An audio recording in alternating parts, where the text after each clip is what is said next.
previously on Power to Rise, our teams had finally managed to reconvene, getting themselves together back into a full-fledged party after some minor goofs and gaffes involving some people finding out more about their past than they had originally thought they would come down to find.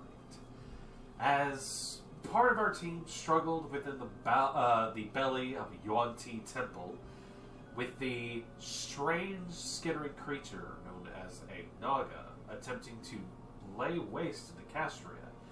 Instead, they managed to find a minor amount of camaraderie with an unexpected ally, the Hobgoblin Dominion.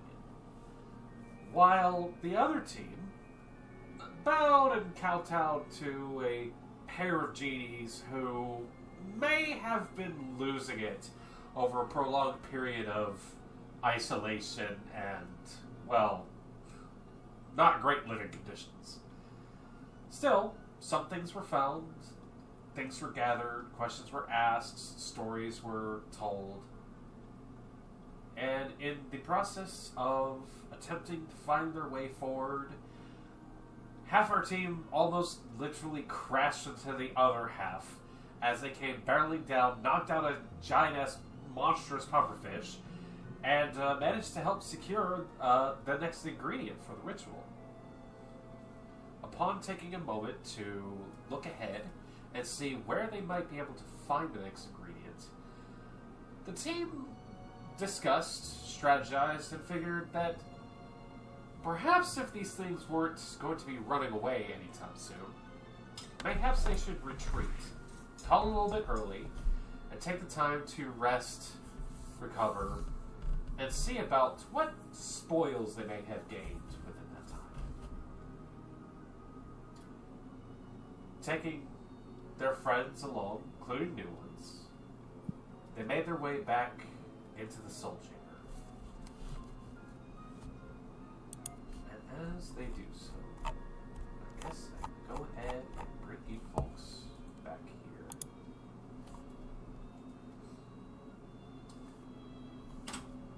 Immediately, as you folks take a look around, you notice that there is a smattering of what looks to be, since the last time you folks were here, there's been some movement around within this chamber.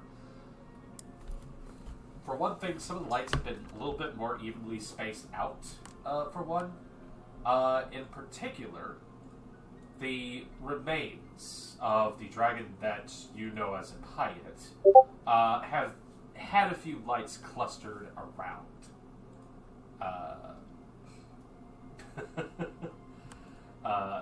The base of it. As you all have been able to get in, thanks to a little bit of effort of Josie assisting you folks here, in the process of asking Erie a question, it seems like she has been dumbstruck by the fact that such a sight is before her. But the air is quiet. Not much is moving around. What do you guys do?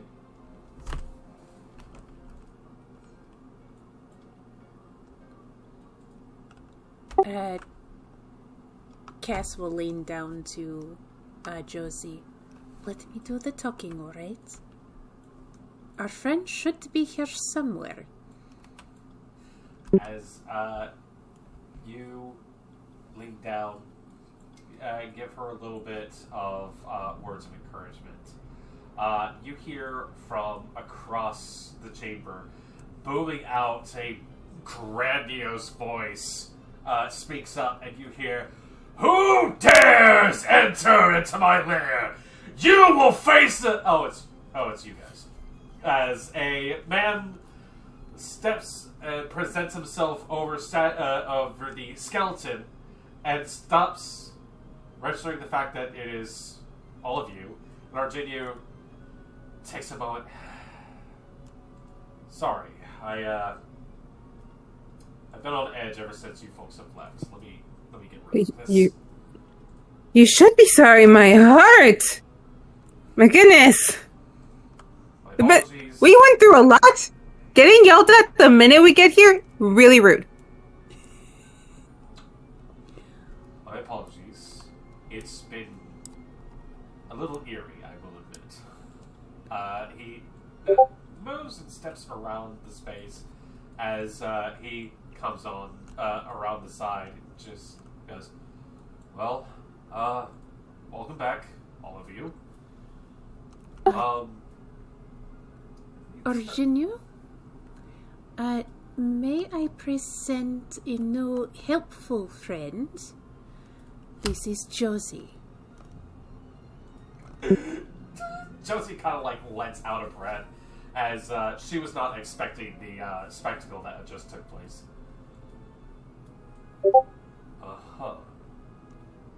She assisted me, Lola, and Puddle out of a predicament. So he kind of starts making his way over as he just kind of stops, takes a moment, nods at those of you who haven't spoken up just yet. Turns and looks. Huh. What are... He kind of hooks an eye. She goes, hi, hello, I'm Josie, I'm a kobold. Right. You know how I was able to tell that you are good intentioned? It is the same. And does a number of the rest of you also speak to her character? She's very useful. Quite knowledgeable of this area as well. Oh yeah, completely would have died because we were not getting through the death hallway without her. Sorry, death hallway? No, there's full hallways of on death. death hallway. I touched the wall, hole in hand, instant. It was just not a good time. Lola has a hole in her head. I got Josie's attention. Right. She is also skilled in many ways and has mentioned she can perhaps help with the whole lightning in a bottle situation. Yeah, you're doing a little bit of ritual magic and stuff. I can help with that. I know ingredients. I can help do some resource gathering and other things. You see her eyes. Those of you who look down towards her, her eyes keep darting back to the skeleton, and just trying to get statistics off of it just from a glance, but then looking back up at him.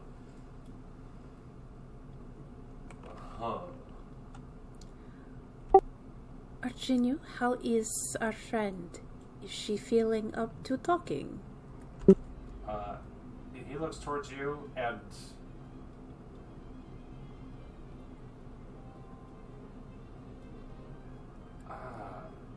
Josie, if you wouldn't mind, I would like some counsel with my assistants, if you don't mind. Right. Yeah. I will just be around. As she Remember we said don't bother the gold. Oh, yeah. Nope. No bothering the gold. Got it. And she kind of maneuvers away, just kind of smiling. I would like those of you who have had a say in this so far, give me a persuasion roll.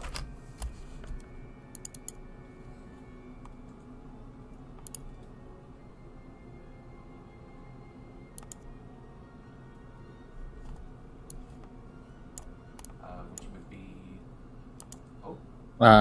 I can't seem to roll. I can't roll can't either.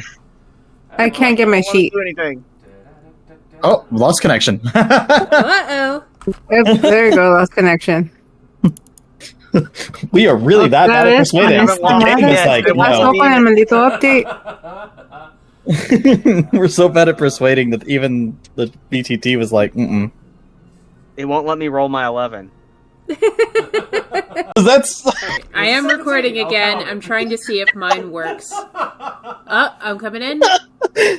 It's coming up. It's coming up. It's coming up. Areas! It's Areas! there! Woo! Areas didn't work! It was hovering on 18 and then it's just 4. Yeah. Okay, so the only other people I need to make a persuasion It's Me. is going to be And me. Lola and Castria. And optionally, maybe hold off on this, but maybe we need a tiebreaker. Oh, that's Thank you. 22 is pretty good. oh! Hey! There we Oh go. god, I see dice. I Nice. love social build characters. Dun dun. I'm glad you're built for social because Okay. I'm about as social as an oyster. All the social. I literally went all the social. Which is great. Thank you, Lily. I'm glad someone has social stats. Castria does too. Yeah, but I'm also a crazy lady, so I need someone to balance me out.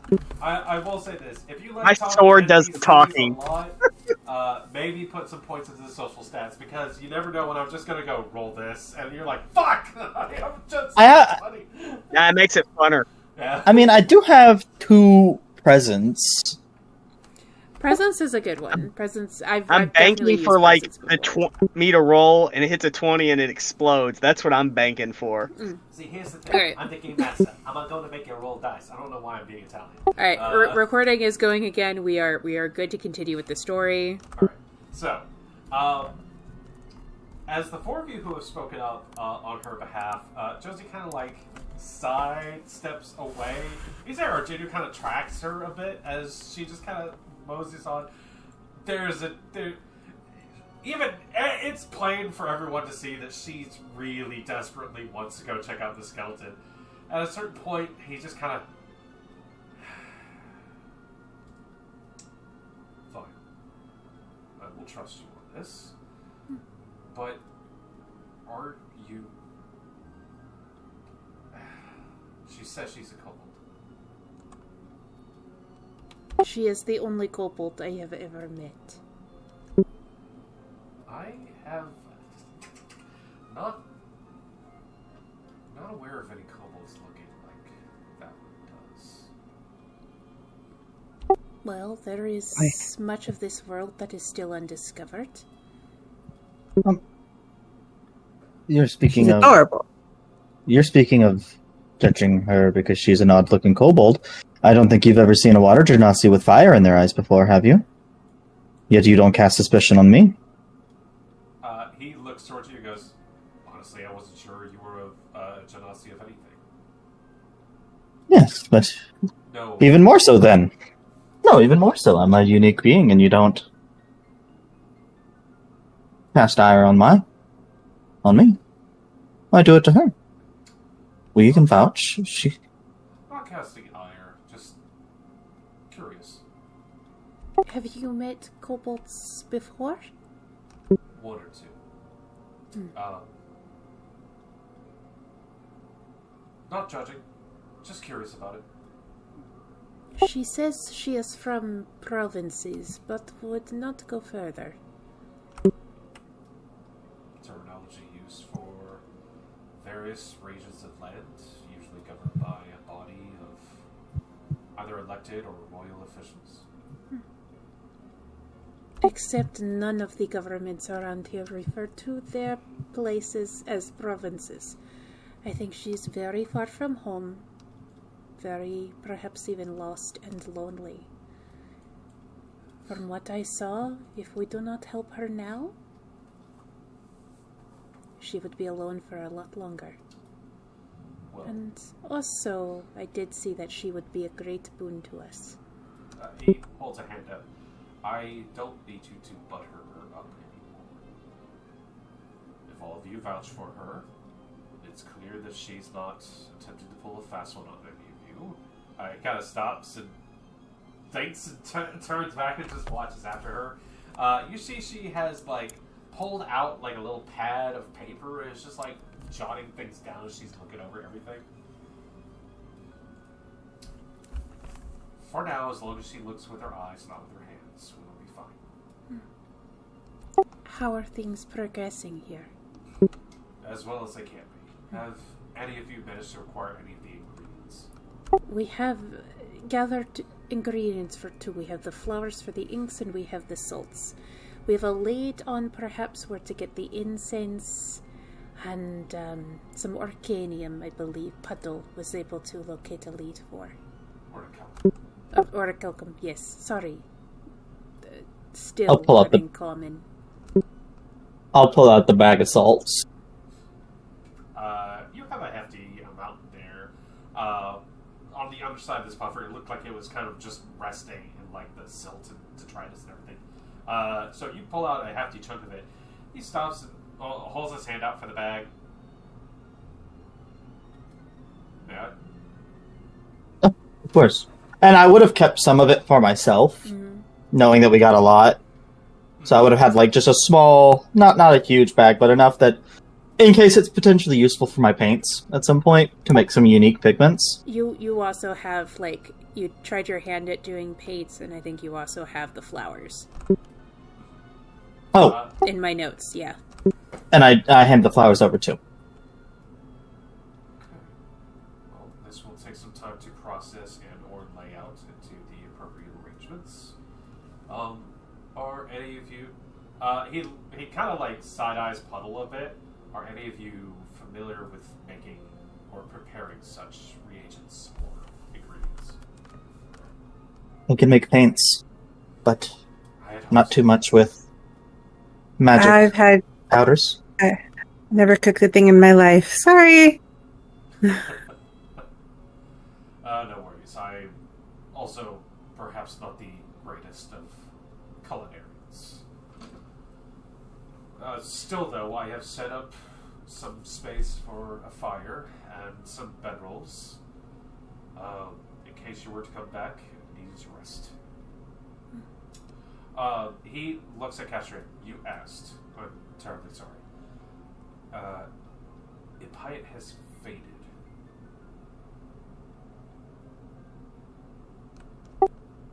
Faded? Well, my guess is that she does not have a strong anchoring to the mortal world. So, in that case, she is dormant, perhaps in the thin layer of spirits above us. Do you know your cosmology? I have a cosmology that I know of from my homeland. I do not know how it is affected here, but I can always try. Oh, I would be happy to explain some things, but my apologies. I should be keeping you here on the entry doorstep just to answer questions. All of you, please come on in, relax. My apologies for this being a interrogation. You see, he turns and starts making his way over. He hefts the bag of salt a bit. You see, he just kind of goes, if I had more, well, I gotta be careful with this, at the very least. It kind of opens it a bit, looks inside. This is glowing.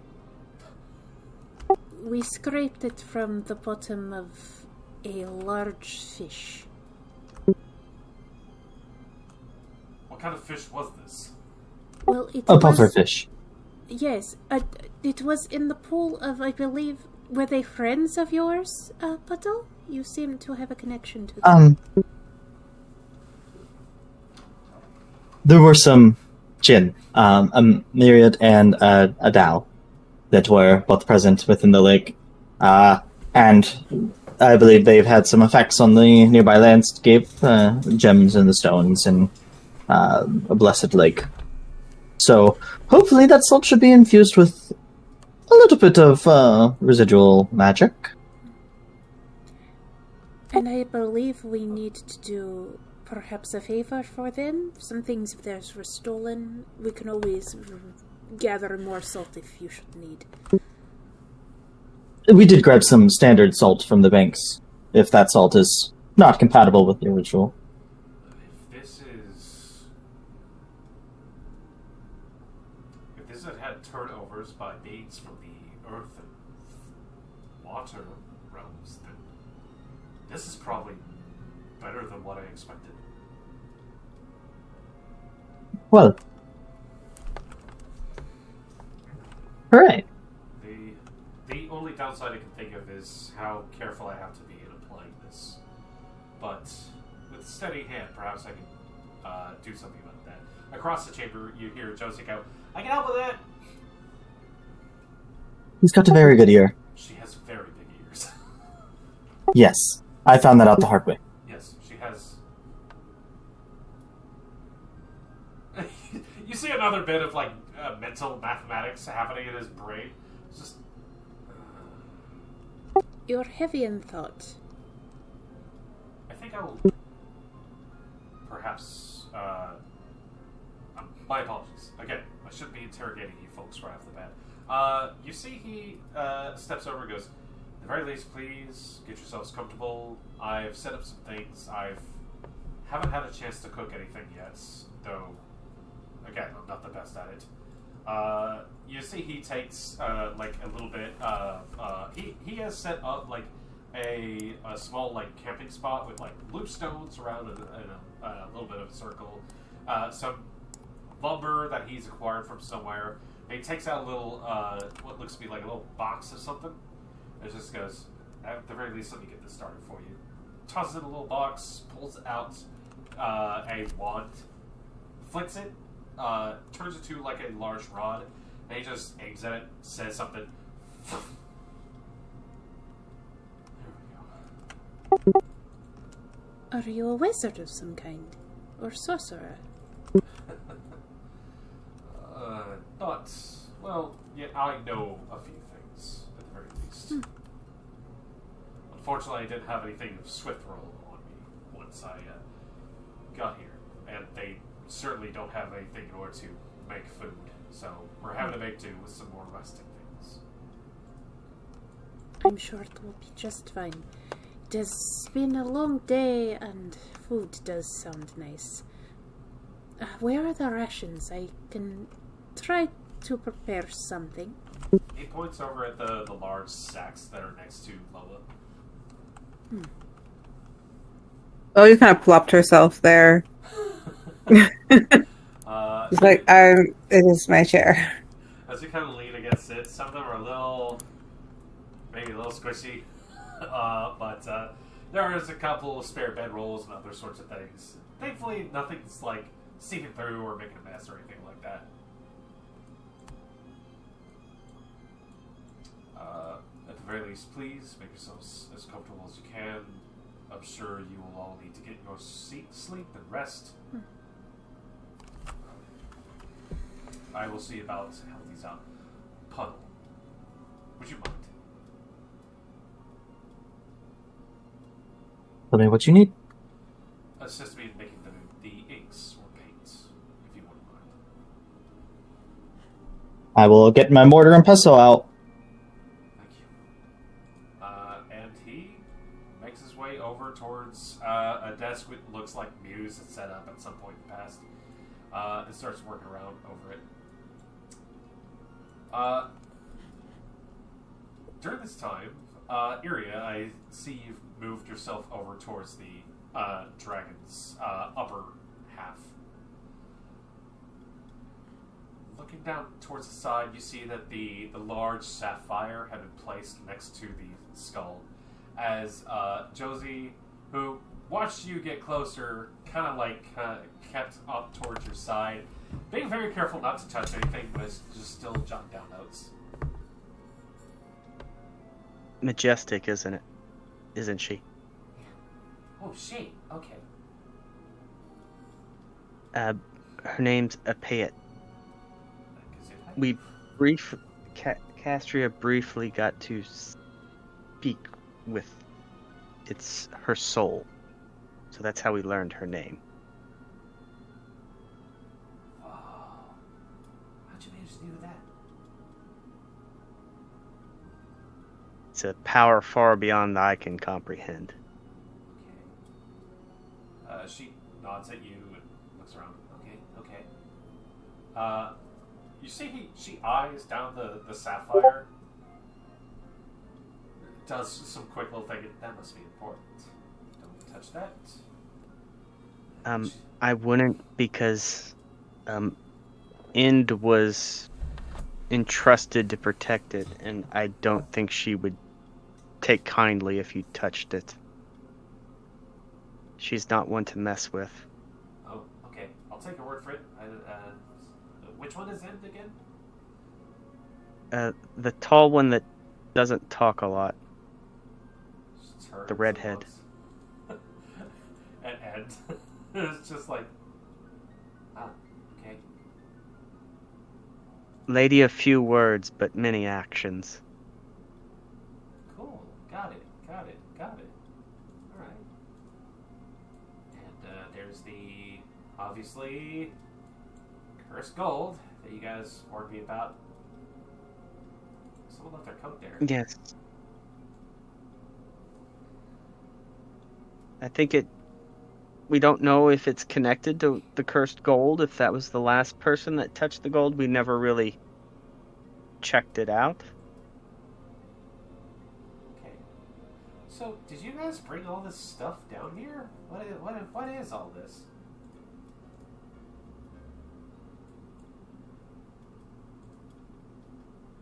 Some of it is our Jinyu's equipment. Uh-huh. This is a treasure, isn't it? She points out at one of the large standing lamps. Now, those weren't here when we left, but I'm assuming our guide set them up while we were gone.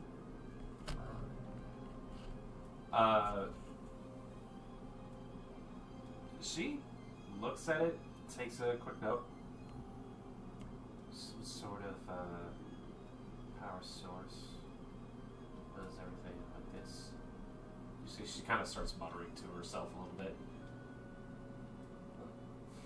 bit. Wonder cease to amaze. Oh, the items that me and Lola entrusted to you, if you have time, could you maybe investigate them a little more to see exactly what they are? Yeah, I can definitely. We were kind of in a rush, so we just... Got it. Yeah. No rush, just if you have any free time. Well, I would be able to take better looks at this stuff if I had my usual better tools that those guys stole from me, but I'll do my best, at the very least.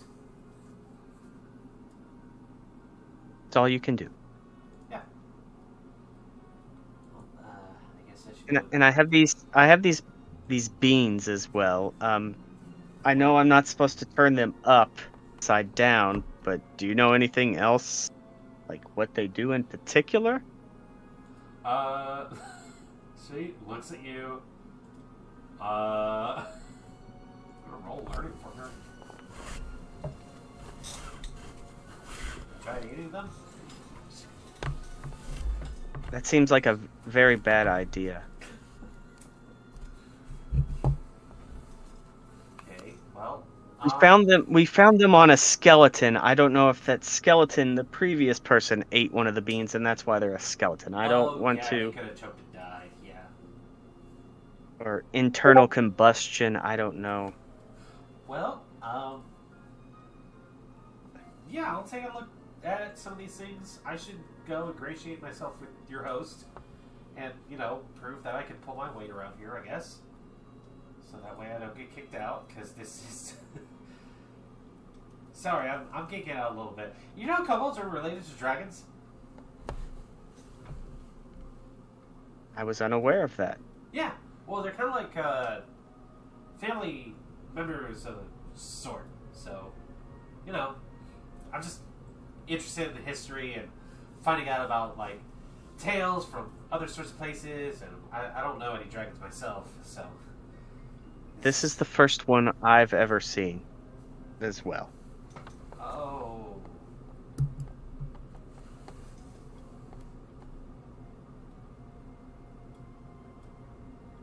Why the hesitation?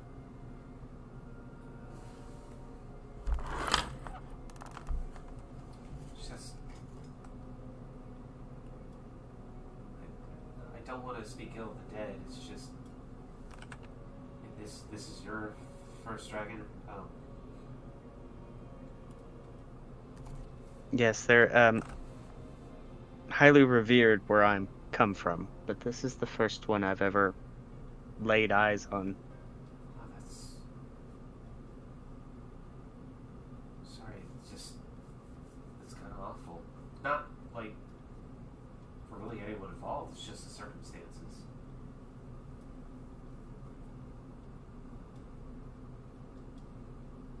From what she told us when we briefly got to speak with her, she did not have a pleasant time on this world.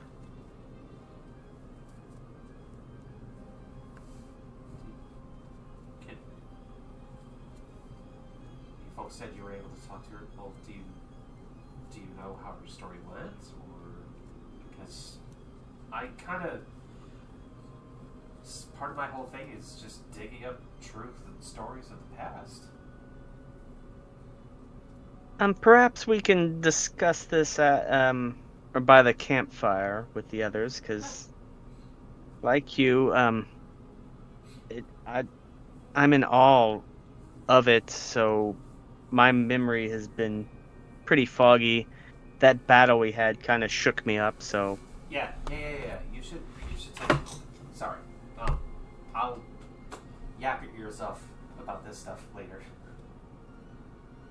It's nice to see someone else who's interested in this stuff, though.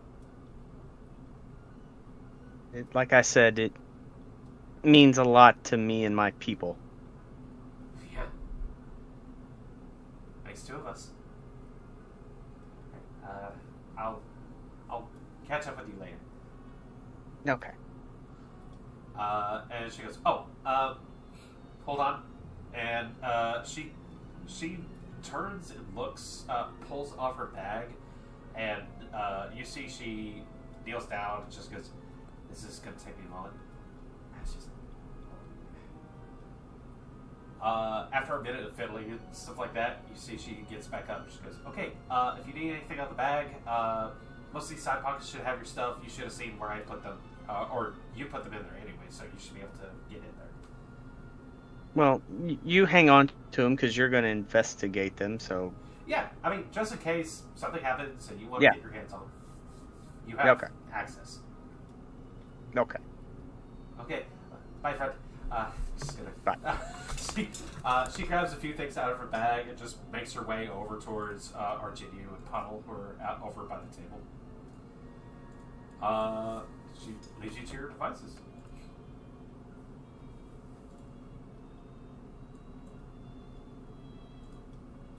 Lola kind of sits down as sits there as everyone's just counting. I don't see End. Is that her by the water? I think that's when I was talking with Josie. She was over that way. And why are you over by the water? And we just finished up cleaning whatever that dive didn't get, and just spend some time just trying to see her reflection, because apparently she's a watched person, so that's not good. Just ponder about it. She looks and how she was portrayed in the poster. Cass will, as she's gathering ingredients to make as much of a meal as she knows how to, she'll lean over to Lola. I'll wait till you're good. She leans over to Lola. Ind had a rough time. She is a strong and silent type, but she learned she is wanted by the Dominion. And she did witness a very odd thing that Shiri found. A room, a smooth marble room filled with strange clockwork creatures. They seem to have some sort of affinity with End. It was very confusing.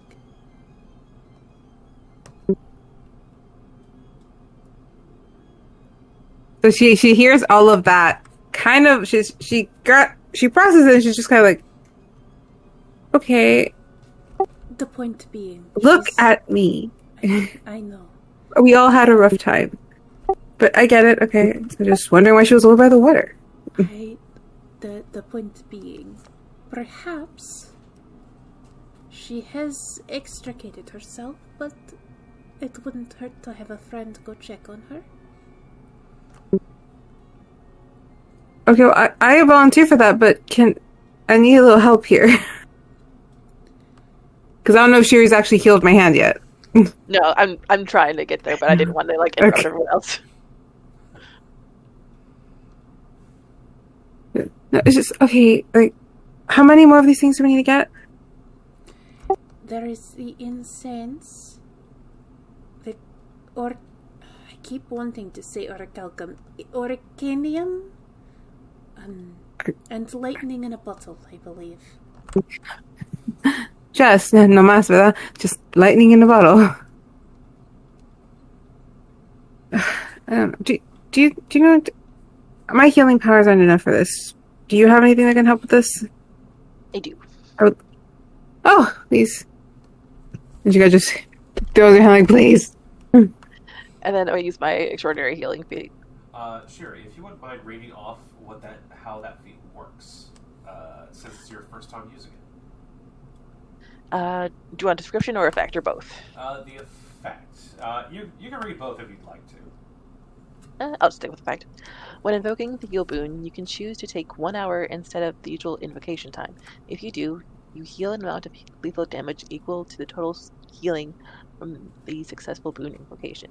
This lethal damage is healed in addition to the normal hit point damage that your boon heals.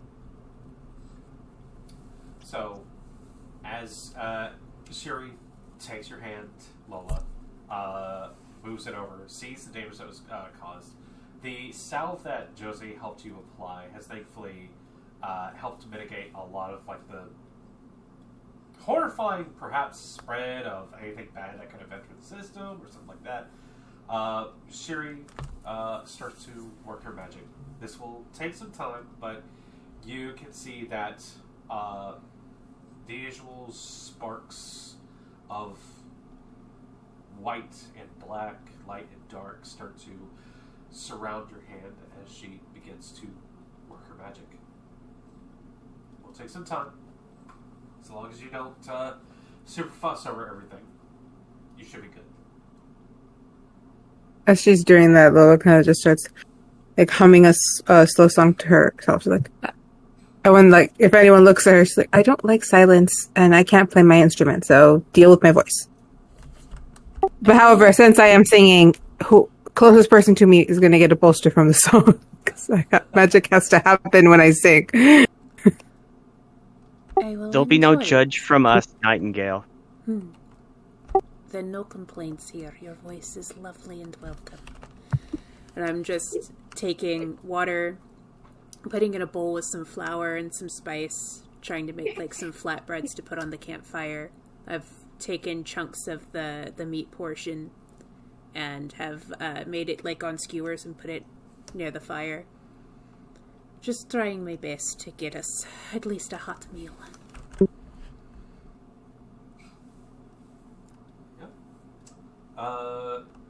Castria, saying as you're taking charge of the cooking, go ahead and give me a learn roll. Sure. Because of, as you look through the ingredients and everything that's going on here, there's a lot of meat that has been placed in these packages. But as you look, they are all carefully prepared, cured, that sort of thing. In addition to several parcels with what look to be raw vegetables, just carrots, potatoes, that sort of stuff. It doesn't look exactly like Arjuna was completely discerning when he grabbed things, but you see that there's been some extra trail mixes and other sorts of things. So you're not exactly suffering for choice of protein for everybody. The seasoning department might lack a bit, but at the very least, you know what can make a good bite So I'll give you, if you wouldn't mind, a learning roll with advantage.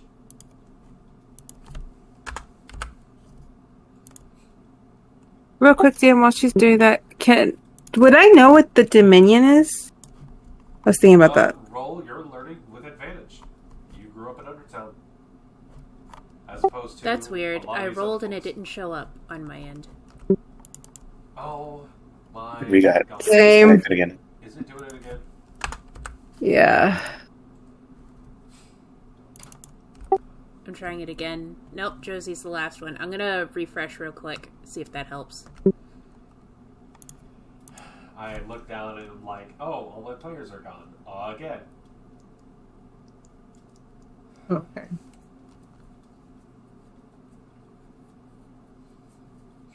Quick, RP for time. Okay.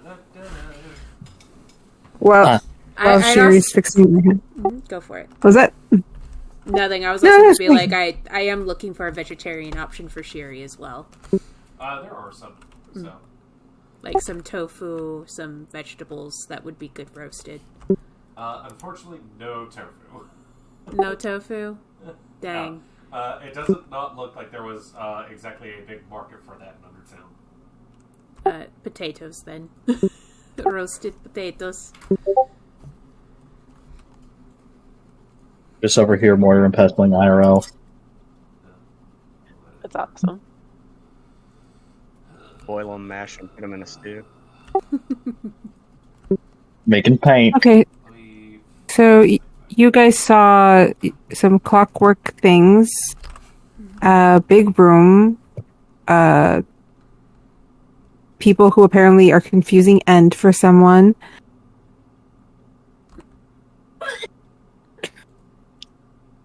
Sorry. She's fine. No, she's fine. This is a conversation earlier. Sorry, it took me out. Someone else to take it. I got distracted. I see Sherry's in the game. I'm coming back in. Let's see. I'm still just pestling and mortaring. Some carrots. Sherry, is there anything in particular you normally enjoy? I like mushrooms. I think I saw some of those.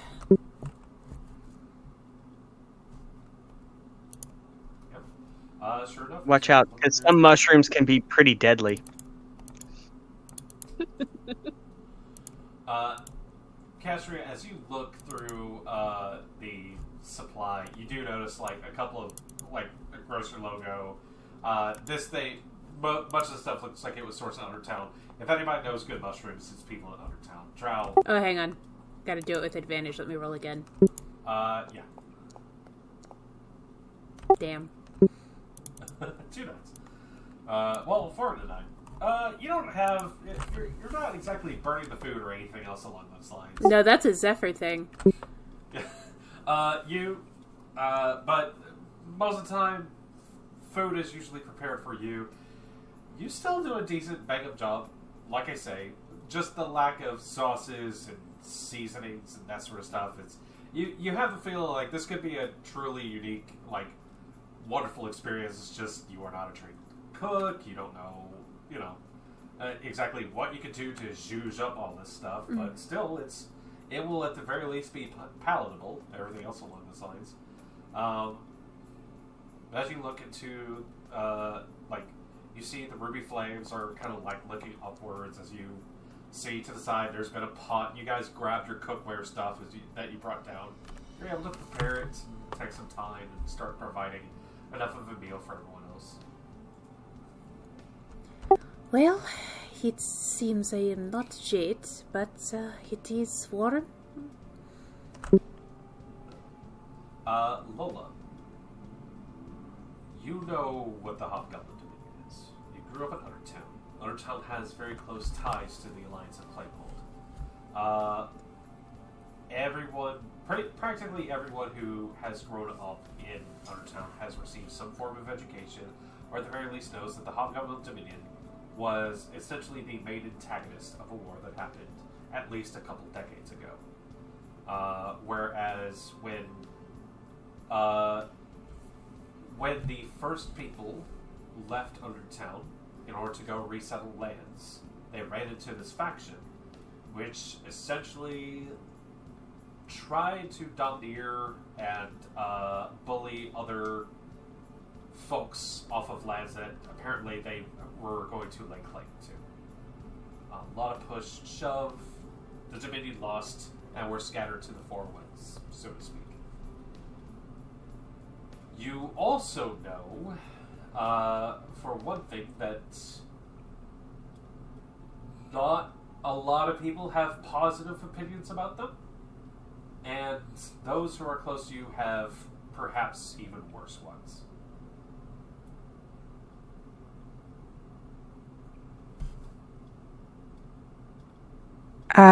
Okay. Alright, I'll make a decision about that. Alright. But yeah, after hearing that, she hasn't like revealed or said anything like, oh, I know what that is. She kind of just watched, or Castria tell her the story. She's like, okay, and she retains the information. Sometimes it's not good for people to know how much you know. So yeah, it's very much along the lines of like, they are kind of like, oh, back in the day, they were the bad guys in the war, that sort of stuff. But I would say, obviously, you folks have just recently met each other, for the most part. And to find out that one of the people that is within your party is essentially wanted by which would probably be a notable enemy faction, and one that could cause, like, untold strife towards a great number of people, yeah, that's a little concerning.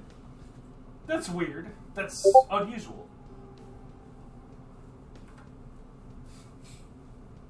I mean, I suppose. But yeah, just she after that conversation kind of moved, she kind of just like start pointing like, we stole. Yes. Who borrowed? From the Jinn Badal mentioned. Yeah. I think that's the most exciting thing we did, right? Don't forget about the giant red beast. We're not talking about that. We agreed. We weren't going to talk about that. I think that may have been a little bit more exciting than us procuring some items.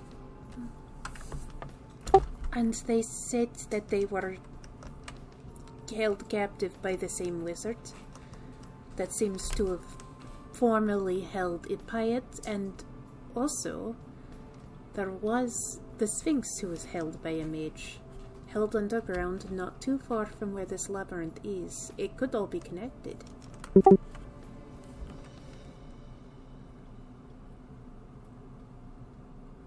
I mean, yeah.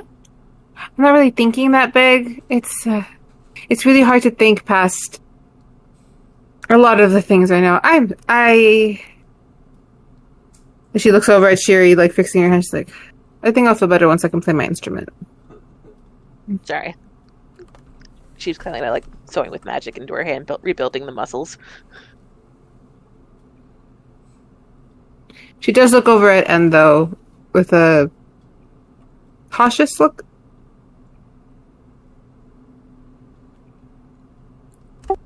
I'll start serving people like flatbread with meat and or vegetables on it to each one, and then sit down. And I just have 2 skewers, just of the biggest chunks of meat possible, that I just unhinge my jaw and consume, and then set aside daintily. That is much better. I love the fact that we have a vegetarian and a vegetarian in this group. Carnivore. and a pescatarian. Oh, Jesus. Should I go vegan just couldn't because make that it. person? No, Jesus is a tiefling swear. Anyways.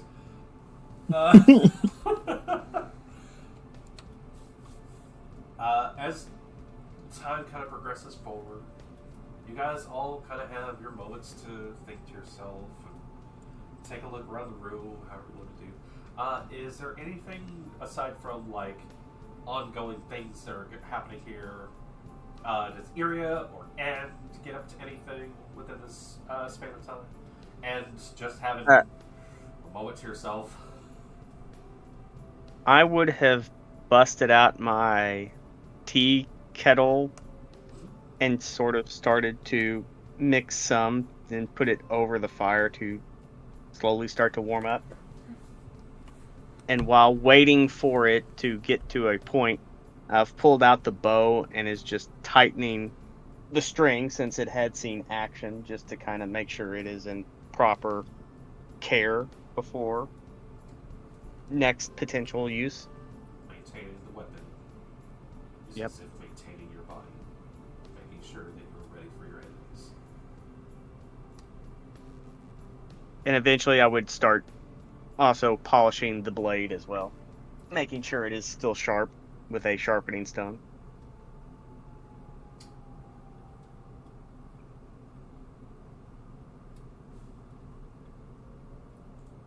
And anything in particular you get up to during this time?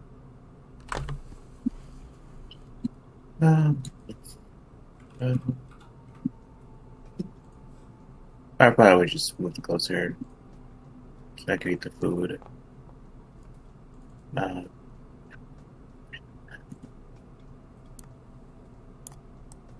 No, not at the moment. Other than eat, just chilling. You have your moment to sit down. A lot of stuff happened today. Revisions, weird warnings, lots of stuff that happened. Puddle, thankfully, over time, you're able to eke out the necessary pace. You thankfully have gotten a good amount towards it. Josie helps you with placing it within a container so that you don't have to worry about like where it's going to be stored or if it's going to be good in the open air. In that process, Josie has actually also spoken with Archie and you about how exactly to apply the salt and specific tools you can use to make things better. For one thing, she just whips out a funnel, and he just kind of sits there and goes, "Okay, well, if you know what you're doing, then I'll let you do it." It's very much one of those situations where Josie just kind of shows like a handy technical sort of expertise as she just sets about separating ingredients, sifting through things, doing who knows what. During this time, Sherry, if you wouldn't mind, please roll for that heal boon.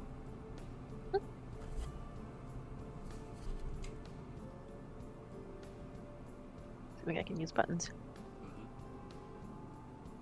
Well, I see all you guys are still in the game, so.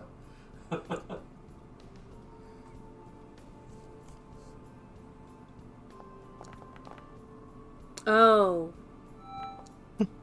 Oh.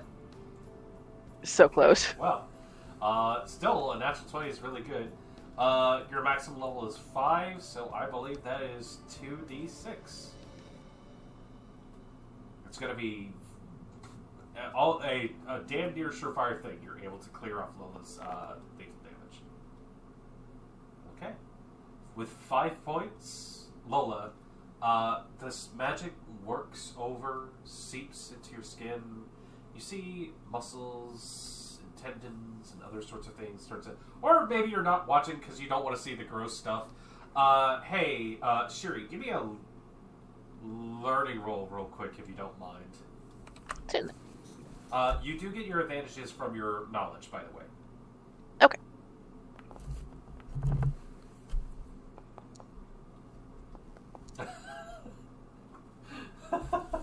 You can stop rolling dice at any point. Sorry. No, you're good. You're good. You're good. I'm harassing you.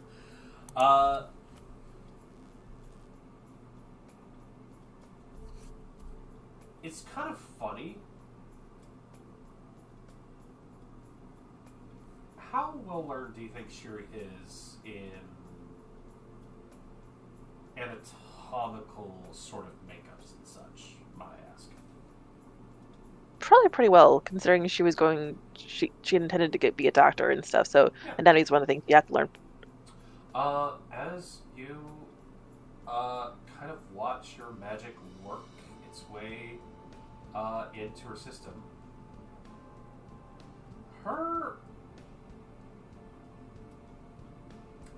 it's a little weird to say. It's very similar to humans, but there is something about how musculature and the veins and everything like that kind of starts to stitch back together that it's less like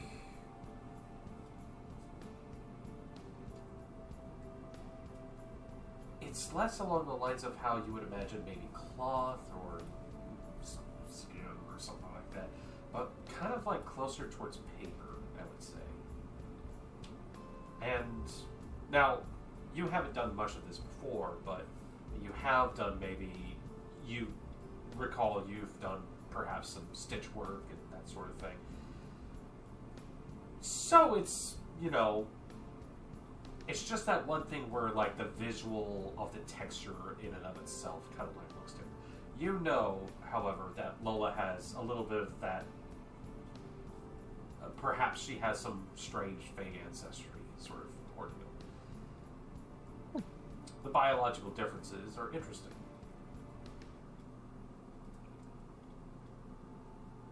But still, the healing magic works. There's there's no major difference to stop what you're trying to do. It's just a little uniqueness that jumps out to you. Well, she does change into a fairy, so that's kind of, Yeah. I guess there would be some differences, so. The magic subsides. Lola, you look. The hole in your hand is as if it was never there in the first place. Thank you. She kind of just like leaps across and with consent gives you a kiss on the cheek. What? Thank you. You are bolstered. you probably should have bolstered her in the first place, to be fair. Good point. But, Shiri, you have managed to get what normally would take a great deal of surgical effort, rest, medical expertise, and attention, all sorts of stuff, and you've worked something to yourself you can acknowledge. Huh. It's a little incredible.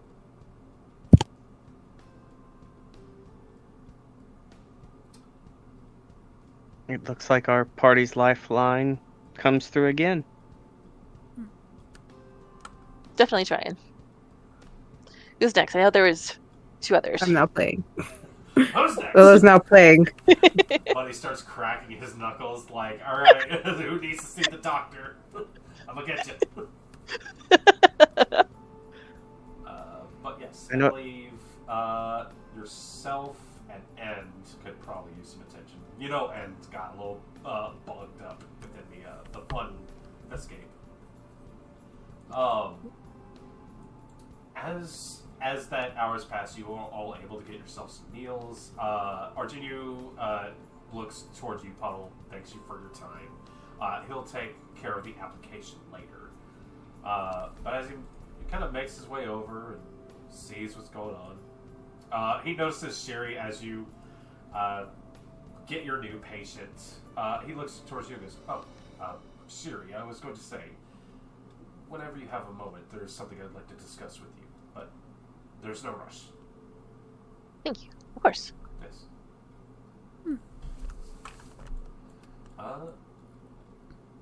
He looks over towards Iria as you've sat down, maybe have worked on your meal. Tea comes up. It's a fine blade you have there. I'd like to think so. It's very important to me. Do you know anything of it? Let's have a strange design. I've not seen swords like that before. If you'll unsee it, do you wish to see it? I'm not a practiced swordsman. I will handle this carefully. Please do. He reaches out, takes it by the handle, holds it up in the light.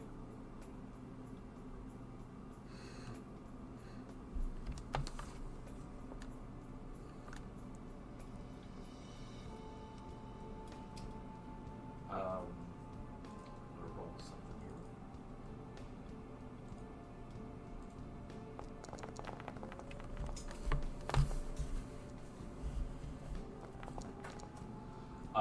He looks you in the eye and walks away with your sword. He is not sprinting.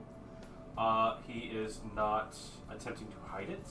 It is very obvious to you that he is taking some steps away.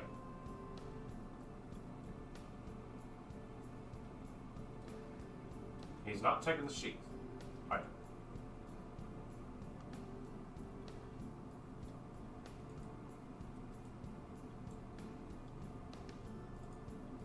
Do you know something about this?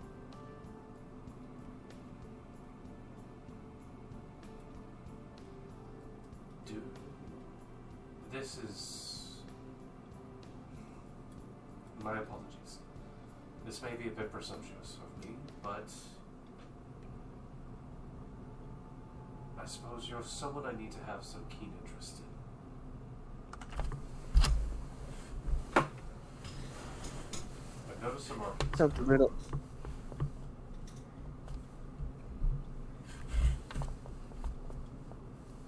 What are your tales of dragons? For the sword in particular, or dragons themselves? What are they to you? Only what I was taught growing up. That sword is referred to as the Dragon Fang. Legend tells that when dragons ruled and were quite numerous, they bestowed 2 of their fangs to ancestors in my village. Those fangs were forged to 2 swords. One of them is in front of you right now. And they are to protect my people.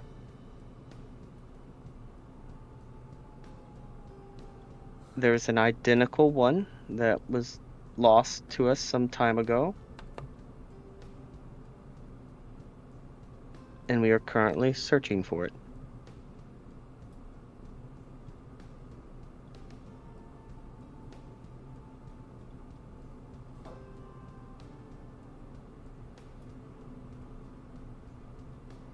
Very amusing.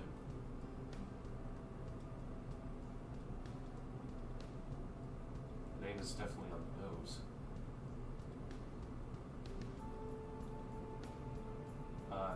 From an outsider's perspective, what do you know of it? He brings a sword up and rests it within his hand. As I said, I've not seen many swords like this. But it is, as you say, it is a dragon's fang.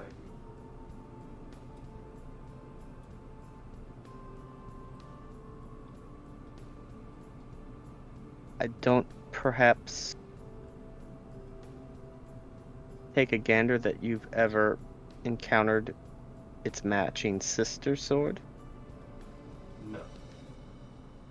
Well, I have seen maybe 1 or 2 of the style. Not one made with such material?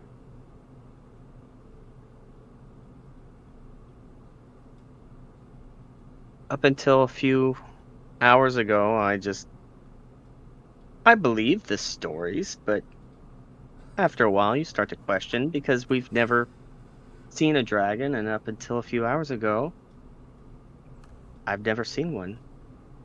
So, Oh, as I questioned things, but I always took them because that was what we were told growing up. well, Now I'm starting to really believe that this was forged from a fang of a dragon. well. Yes, I guess I am the one to reveal to you. Dragons are. Well, were we? This blade that you hold may very well be precious, and hopefully not damning. It's one thing to say that dragons bequeath this. I hope for your village's sake it was.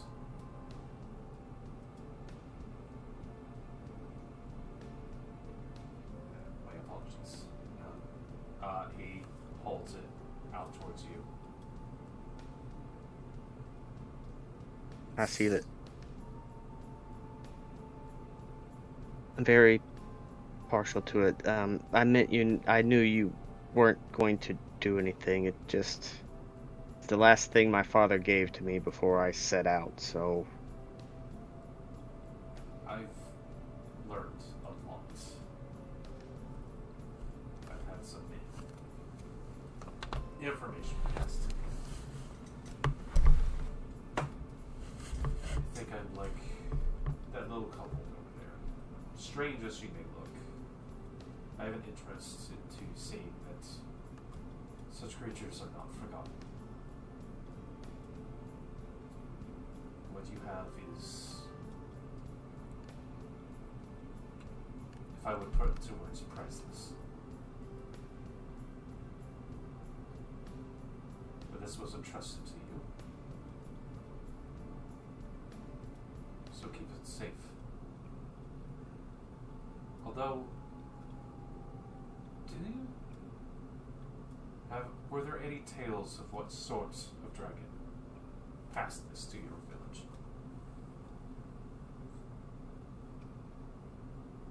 not that I can recall. They just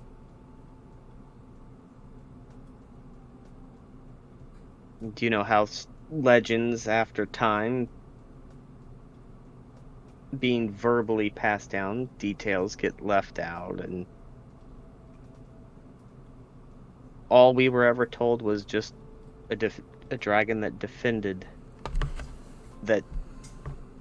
asked us to defend this world from evil. He looks towards your arm. Out of curiosity, your tattoo, is that colored ink? Yes. Purple.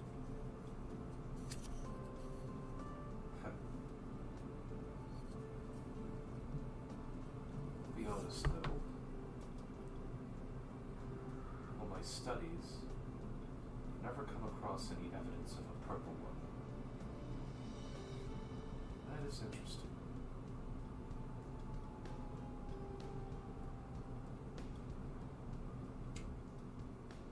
Just all I've ever known. As my clan is referred to as the Violet Dragon Clan. That's just all we've ever taught. I do know that there are other colored dragons of legend and lore, but purple was the one that we adopted. As there are others like our clan that are at war with our clan. One in particular, the Onyx Dragon. Strange. That's a whole nother story for another day. Well, my apologies for pulling you to the side. I wanted to ensure that you knew of what you were bequeathed with. I always held hesitations about it, but your words make me want to defend the sword, my clan, and she points to the dragon, and her more now than ever. I highly advise that you take care of this. It might be more powerful than you realize. It's given me strength in this journey so far. You are definitely harboring some interesting stories.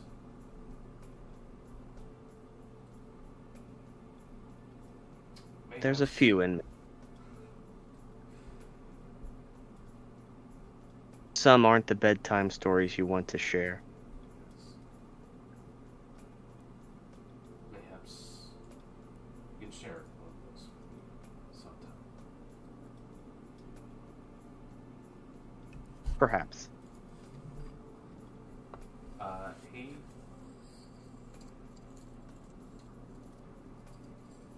discuss this with only ones that you trust, I would say. Just in case. He'll kind of do like a small bow. Please don't. No, you provided me with information I didn't have, so you've earned that bow. As it seems that we have the same common goal.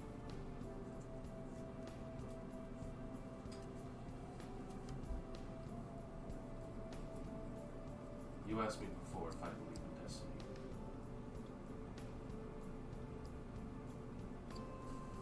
If I did, I would tell you it's worth fighting against every day.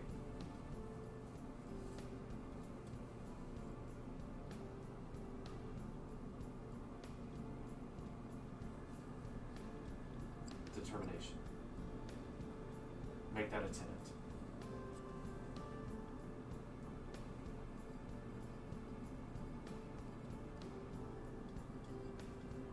He'll just slowly nod. We should probably make it so that it stops looking like I'm chewing you out for something. Yeah, I know. The might be suspicious, us walking over here and having... If, by any chance, as well, it kind of takes a few steps with you. If you do happen to see other people with weapons like these, if I'm able to get eyes on them, I might be able to identify which are, which aren't.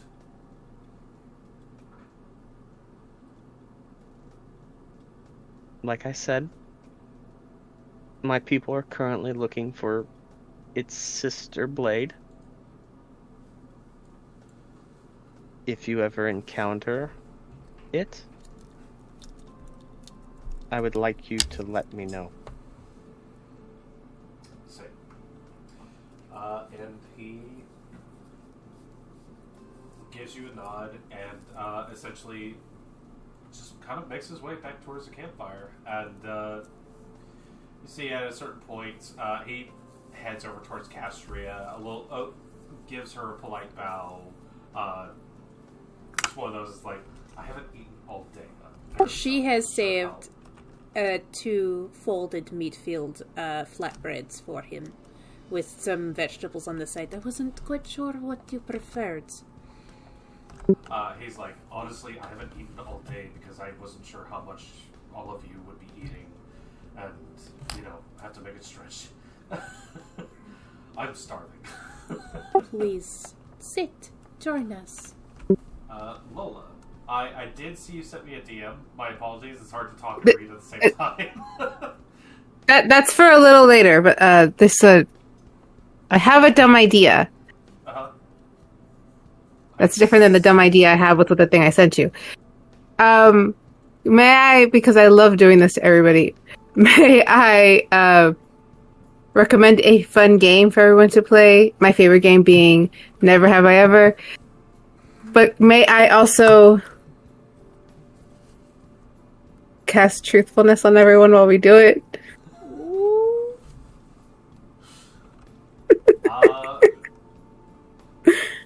The DM thinks this is a great idea. This is going to require consent from all characters. That's why I'm asking. The player says yes. The character has some shit she doesn't want to talk about, but the player says do it. The player doesn't care because the character is at the water. What counteracts truthfulness? It's resolve. What you got high? We'd have to roll to see if it actually takes effect on us. I will say this. Yeah, you could still pass. If Puddle does want to join in, what's going on with Puddle over at the lake?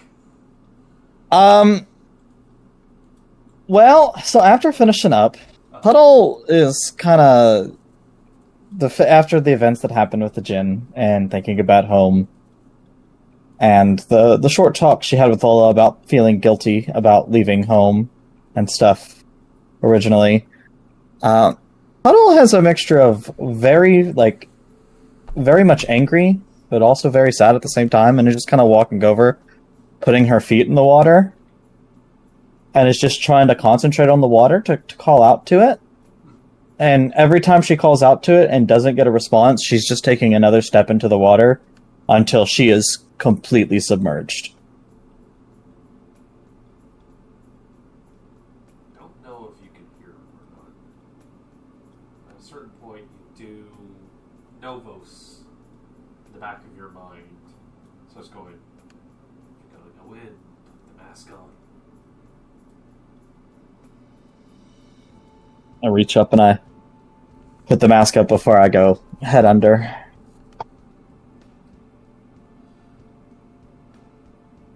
It's quiet. You see the lights of the chamber above you. Beneath you, it descends into an inserted darkness. Water muffles the potential conversations that your friends could be having.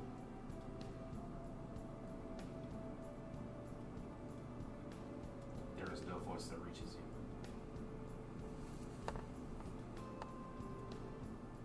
Almost in like a scream, but no one can hear it because it's underwater. Celine, Celicia, Celise, whatever your goddamn name is.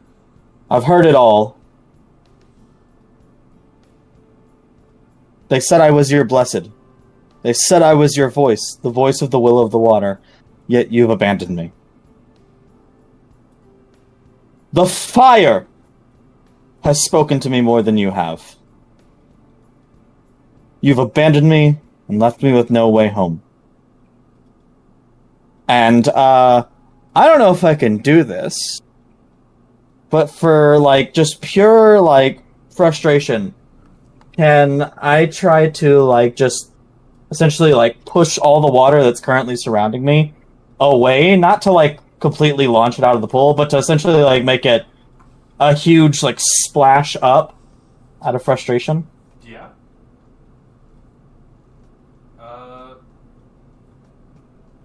Do you want to gamble on it, or do you want to just say you do it? You know what? I would say for effect, roll it. Can I count this as an attack? Yeah. Okay, because that does change the roll. This is lashing out in a way.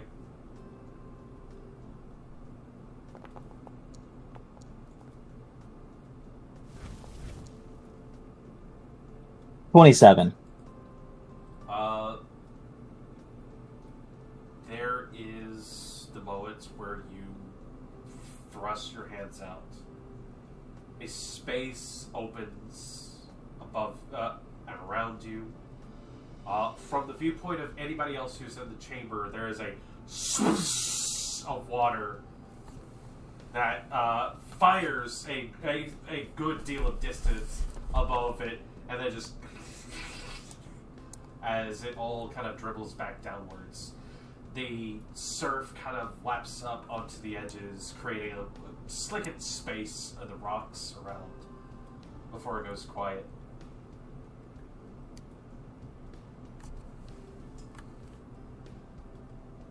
At that moment... I was pointing at the water. There's something in the water.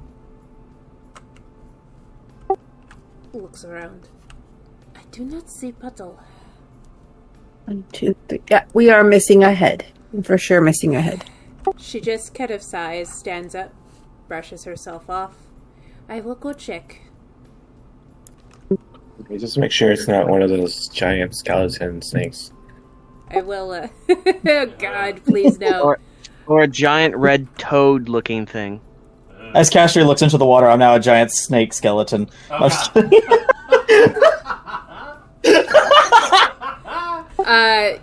Cass leaves. Fuck you. No. Cass. Muérete. Cass, You weren't drowning before.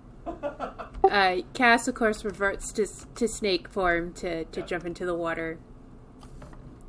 And, follows over. I cannot breathe under the water, so she cannot be down there for long. So you see her come in, look at you, go.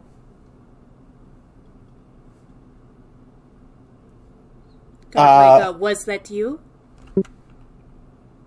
There's a nod.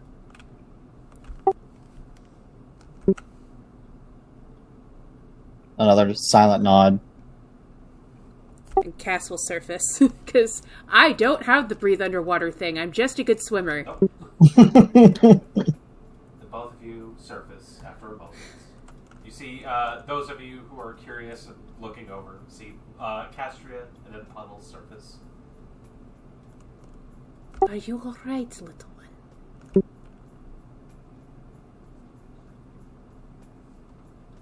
For the first time that you've seen it, if you look at Puddle's face, it's always, like, not even since we're in water, but Puddle's face is always wet. There's always this a glossiness of the constant water that kind of flows around and on her body.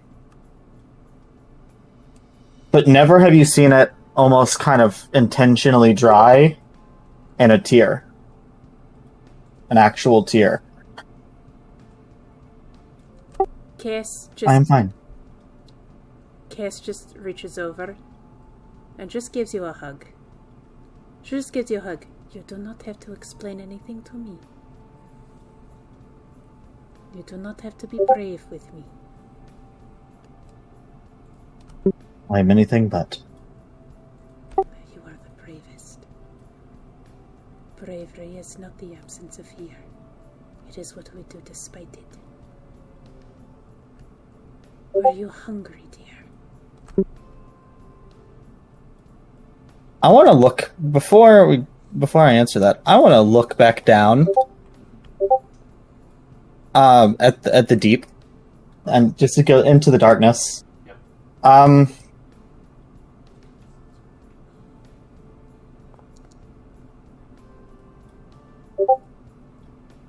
Cool. That's a personal roll for me to know how I'm feeling here. I don't freak out completely. There is a visible look of fear as I look into the darkness, but not enough that it sends me into, like, a freak out or anything of the sort. Come. I'm sure the little man in your head would like to be closer to the fire. For once, I have to obligingly agree. We should talk. And I meant no disrespect to you when last. I'm speaking to the flame. Meant no disrespect to you. It is I am grateful for your presence, but I wish there was something from her. So do I.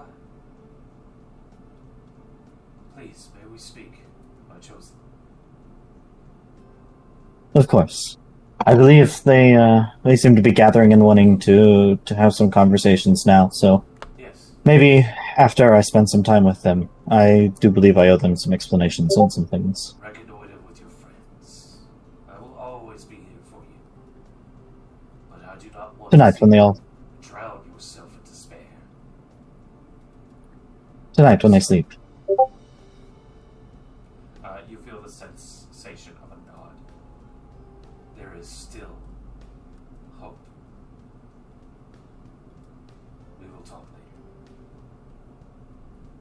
I look back to Castia. Tyr is just like back to fully like normal looking face. Almost I think intentionally I've like windshield wipered it off with my own like innate abilities. Let us go. Cass also affix her own mask. Yes, let us return. And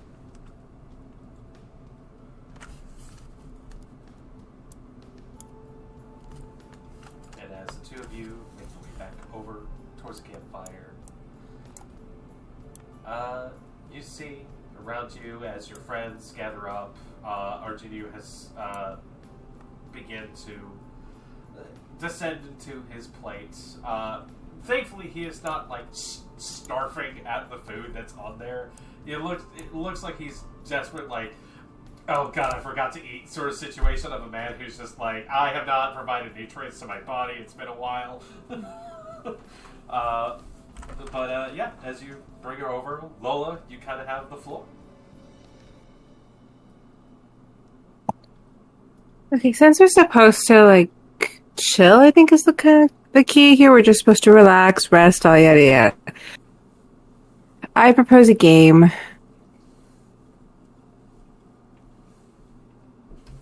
Anyone? Yeah, what kind of game? Knives and fingers?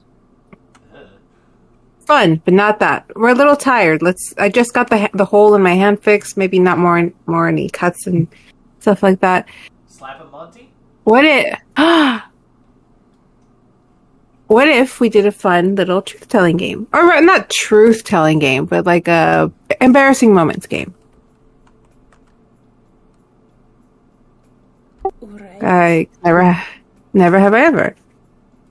Anybody else notice that she retconned what she said? That is the same thing. I What's believe retcon? I believe Malachi is partial to that game. It is one where... Will you explain?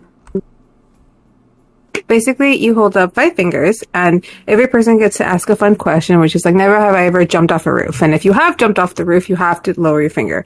First person to get to 0 loses. You can lose at that? Well, yeah, that's the point of the game. Somebody has to lose, somebody has to win. Usually there's drinking involved, but unless y'all have some liquor, because I did not.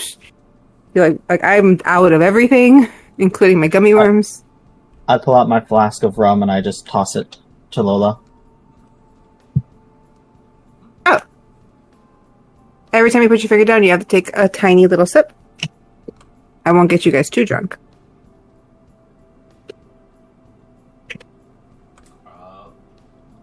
Yeah. I'll give it a shot. Alright, I will participate. I don't see much harm in it. She looks around at everybody. Everyone cool?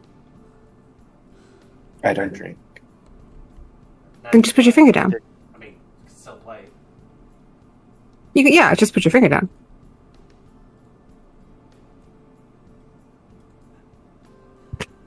Alright. I'll be playing music. I see Arjunu slowly backing away like Homer Simpson into a bush. I just remembered something about the regions I should go check on. Get over here, Arjunu. Where are you going? Get back here. My planet needs me and just disappeared. Lola. I said everyone. Okay, can I use my attractive perk on this? Maybe. No. Let me use it. Let me use it.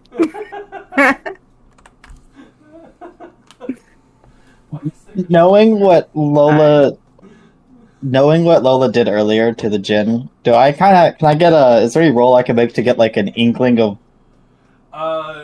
between that and the slip up? Obviously, Yes, because I also witnessed that too. Jesus Christ! Oh my God! He likes goes. I am still abstaining. As he comes back, sits down. Okay. However, while they start setting up, I will like kind of start singing a little, like just for some music, and I want to see if I can get everyone to do truthfulness, at least for the first round. All right. Iria and Puddle may feel free to roll a learning with advantage because this did happen very recently. So, unless she is announcing that she's going to do this.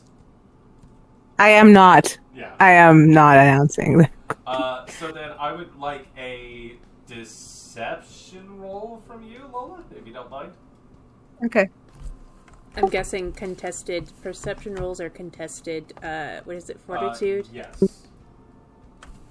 And this does take an invocation time of 10 minutes, which means that Lola does kind of have to build up to it, which she probably has been doing these past 10 minutes. Yeah. Alrighty. But yeah, okay. In that case, yeah. Can I... Alright. Just rolling. Ooh. Okay. That's not bad. I will say, Area and Puddle, maybe you have an inkling she's trying to do something. It could be the same trick, it might not be the same one. Or just giving each other that side eye, like... No, I'm looking at her. Extraordinary presence is flaring up. The fire is burning hotter. I am batting my eyes. You're like, what? In this case, hot-tempered is starting to flare up too. I'm full on like smiling, like sweetness, like. You're trying to mind control the lady that just blew up a lake. I'm not trying to mind control you. I'm trying to influence you with being very sweet. So I will say this: the two of you have obviously seen something happen recently. It's not as if you know precisely what took place. You just know I start eating beans. Start eating the beans. But the two of you kind of have your guard a little bit up, perhaps. But yeah, Lola, if you don't mind, go ahead and roll for that truthfulness, Bane. And you are targeting... are you attempting to target everyone here? Yeah. So, okay. So we're disadvantaged, right? I will go ahead and give you the focus. I assume you have your music box out, that sort of thing, because you weren't able to play earlier. So 1, 2, 3, 4, 5, 6, 7. Unless you want to include yourself. And Buddy. For funsies, you know what? Would I include myself? He's not telling me. Hang on. I don't know. Would Lola do that to herself? That's what. You know. Yeah. Okay. No, she would. Odds she wouldn't. Even she would. Odds she wouldn't. That's an even. So I guess she would. Okay. If Puddle ever finds out about this and you did it to yourself, you have saved yourself. Alright, so, this is a roll for the truthfulness, Bane. How many levels of disadvantage? Resolve. I will say this: if you guys want to be having fun and willingly fail it, you may do so, and we won't contest it against your defenses. Mind you, if you are including everyone, including Buddy, that's going to be a disadvantage 9 roll. Unless I can measure this. This will be the time we get the ungodly exploding of dice, by the way. I will willingly fail this as a player because I think Castria isn't paying attention. I think she's looking at her cards right now. I will say this. If I put them in like that, I'll make it disadvantage 4. So, okay. 4. And then you can negate. My guard's then up. I'm can not I burn- failing it. So disadvantage 3. How many legend points can I burn into this? Oh Jesus Christ! You can burn a number of them. I believe all of them if you really want to. On the dumbest thing, yes. I will be. I have That 6. is Can I use all 6? Traditionally, You'll probably earn that one is when you back use for it. doing this, by the way. Let's see here. Legend points. Spending them. You may spend a number of legend points equal to your level plus 1 in order to enhance a single action roll. So up to 3. So 3. Got it. Yeah. Alright, so 4 disadvantage. Ahí vamos. So technically speaking, at this point, you're rolling flat plus 3. And then Rolling. for Iria and Puddle's case, you can roll a will with disadvantage. Disadvantage? Yes. Unfortunately, you did not. Alright, make her here we go. deception Score, so. Oh, that's a nat 20. Oh, that's pretty good. That's a 38. Fucking 11, but I've one good one. Okay. Let's see here. Well, that definitely beats my resolve. I think with what has been taking place for you recently, Puddle, your hackles are raised. You even hear Nomos go, "Yeah, I think she's about to do something." However, what is everyone's resolve score, if you don't mind, aside from Puddle? 15. 13 for me. Okay. These are 12. 12. 12. Yes, Puddle. With a 38, Yeah. is there a way to let Lola know that whatever she tried to do on me didn't work, but I'm going to allow it to take effect anyways? You may absolutely choose to fail, yeah. Yeah, but I want her to know that it's a choosing to fail. And I think in that case, there is a shared look between you and Lola. And Lola, as this magic begins to work, you see Puddle, her give a fuckitude is a little bit on like high pistons at the moment, and then there's just that moment where it just kind of goes away. Magic takes place. So anyone who does not have a resolve higher than 23, which is probably nobody, Not this is early. subjected to the truthfulness bane. Erie and Puddle are likely the only two who recognize it, aside from... Oh, hold on. I do have to roll for some other folks here. But I'm pretty sure for the most part, it's going to work well. Would I recognize the magic after the fact because of what I grew up with? Roll learning for me. My worst stat. Yep. Lola, Hey, that thing. Puddle, Roll the worst one. Puddle does kind of give you a slight smile of the, good try, I'll play your game.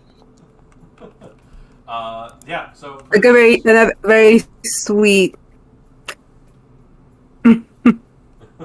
Like very like she mouths thank you.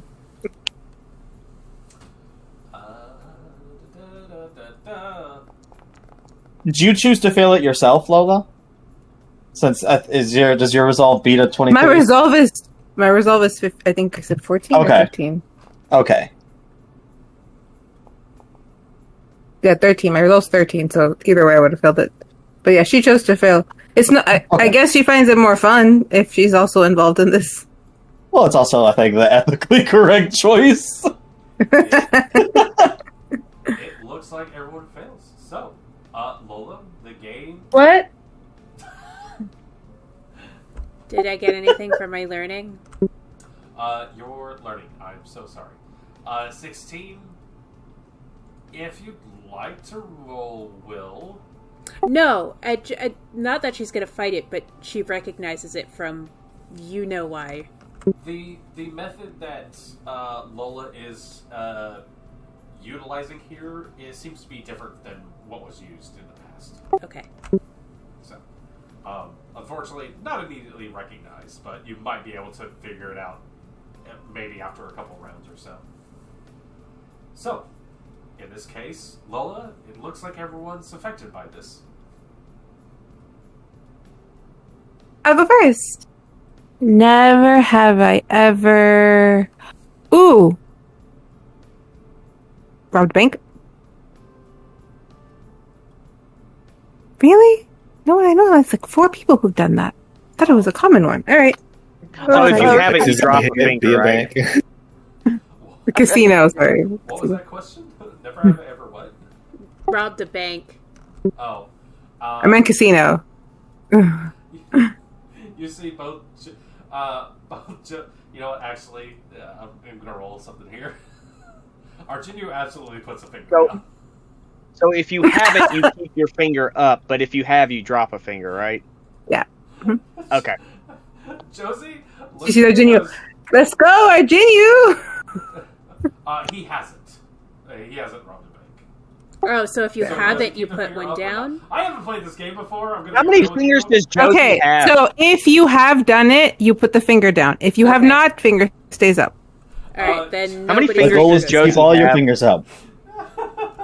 Uh, Is Josie How at many a disadvantage? Does Josie have? you know what, Amy? How many fingers is your drawer with?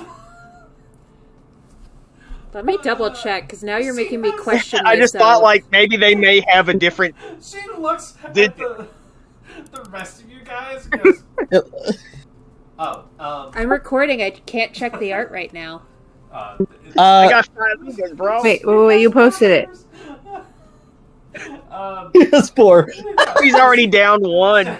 She has a three fingered with a I thumb did. sort of I drew hand her with instead. 4. So yeah, she looks at The all one you who guys wanted and to count goes, Ruben. I have a handicap. Define bank. Any place that stores large quantities of money or gold. Okay. She puts Does it the down. Wizard Sanctum count as a bank? Well, if it's Bank of Magic? a large place where money is stored, it's not quite a bank, but I did Wait, rob something. We broke the game already. I don't know if that counts though. I mean, Does the Wizard Sanctum count? Because we didn't technically take money from there. I mean, we could. But it was a bank of items. Josie had put up one of like an extra finger just to match you guys, and then Josie. quietly puts it down. Josie, you have 2 ears that stick up, yes? Just lower an ear. Keep fingers. Okay, well now, why are you saying it like I have to cut it off? No, just to make it easier on yourself. Okay. Well, Is no one noticing? And she points at End. You robbed a bank! Or a casino? I robbed that. Remember, they do have a wanted sign. Question: does a merchant vessel count as a bank if it was carrying a large gonna amount say of yes. gold? I will say yes. What about the chest me and you raided, Lola? Is that a bank? There was no money in that. I specifically said money. Well, we don't know how much those items are And valued it wasn't at. money. It wasn't money. Cold. essentially the Cold, only hard, large cold, piece of gold. coin. I like how we're Yes. trying to break this game. Argenio Right, well- just has all of his fingers up, despite the fact that he is still like eating bread and other things. It's just like, I guess I'm curious. Yay, fellow criminals. Okay, next. And it would be clockwise. So, Oh god, he's does Buddy have a question they can mime out? Yeah, we're gonna waste a buddy question. Buddy? Buddy also has 4 fingers, I think.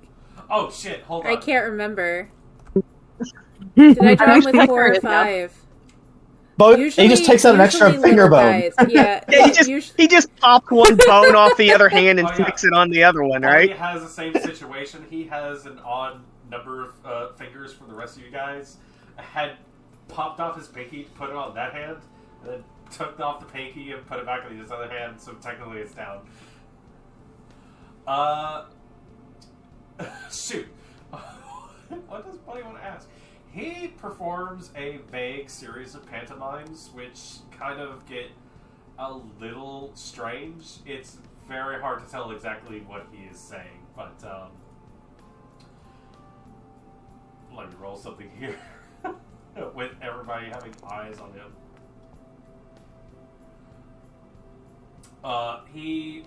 It's unclear what exactly he's trying to spell out.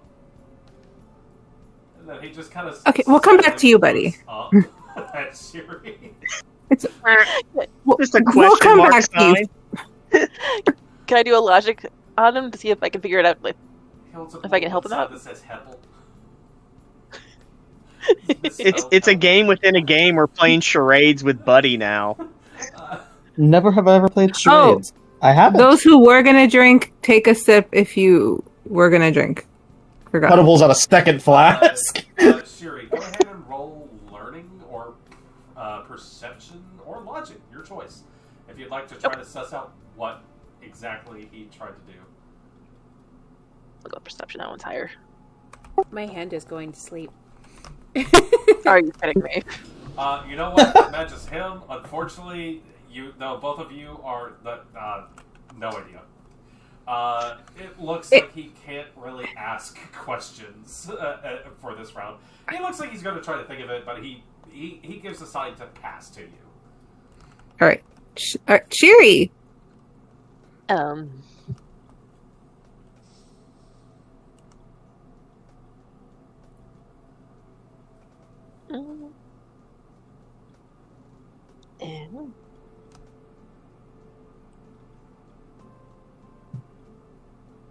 Also, with the truthfulness, you could probably get questions you really want to ask. I'm trying to think of a question. It's one of those things where it's like, what do I want to find out about the other people? What are they comfortable with saying too? But Well, also, see, and then the problem, like with me being so far, it's like I've got a question, then it's like I hope nobody else asks it, and then I've got to think of another one. But also, like, you have to think of things you truly have not done before. In character. In character. Because the last thing you want to do is mess up with, like, yourself, and then it's like, damn it. I'm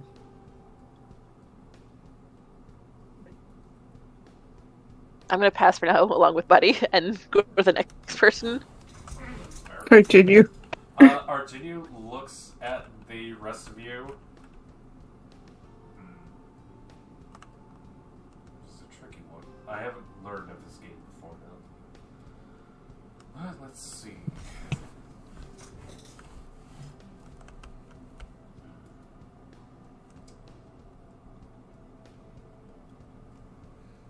This is... Why did you convince him to come back to this game?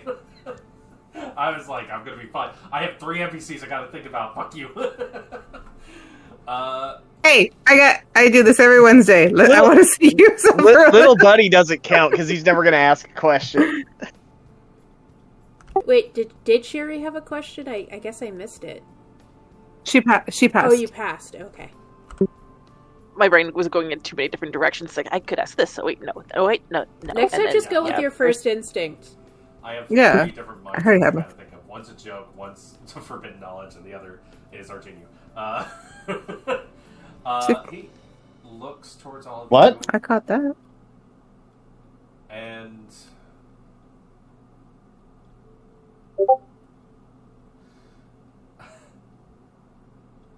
he just kind of chuckles to himself.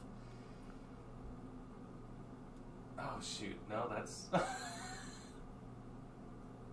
that's a little. No, he's done that.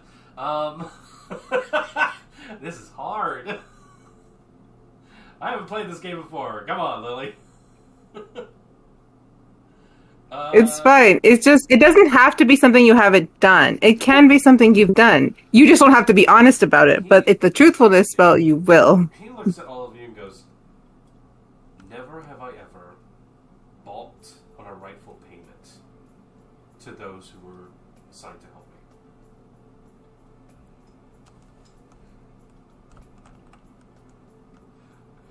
It looks like he comes out swinging, which is maybe not to try to suss out information about you guys, but to say something about himself.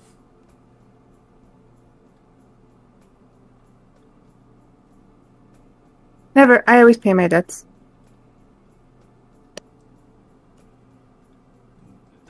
I don't believe a single person puts down a finger. It's one of those awkward ones where it's just like, a little intense, but it was a good try. Puddle.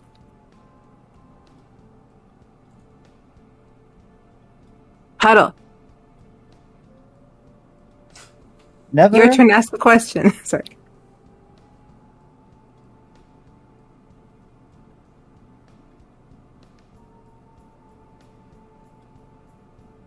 Mask off here. sorry. Never have I ever lied about the standings of myself and my family and my past.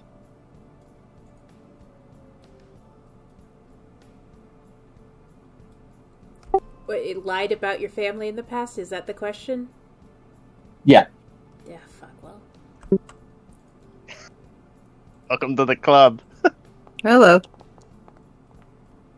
I think we are the disappointing parent group at this point. Does anyone have a good... Oh, I'll ask that later. Can I give you my question? Is that what you can ask that? You can... You're fine. Next is... Josie. God, her name left me for a second. After that question, Castria probably hears Iria gritting her teeth as she put down a finger. Josie too. Josie kind of like looks at him and goes, okay,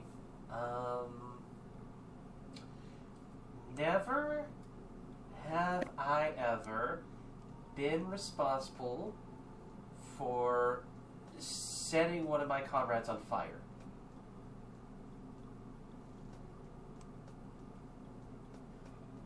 So she goes, I'm looking at Puddle.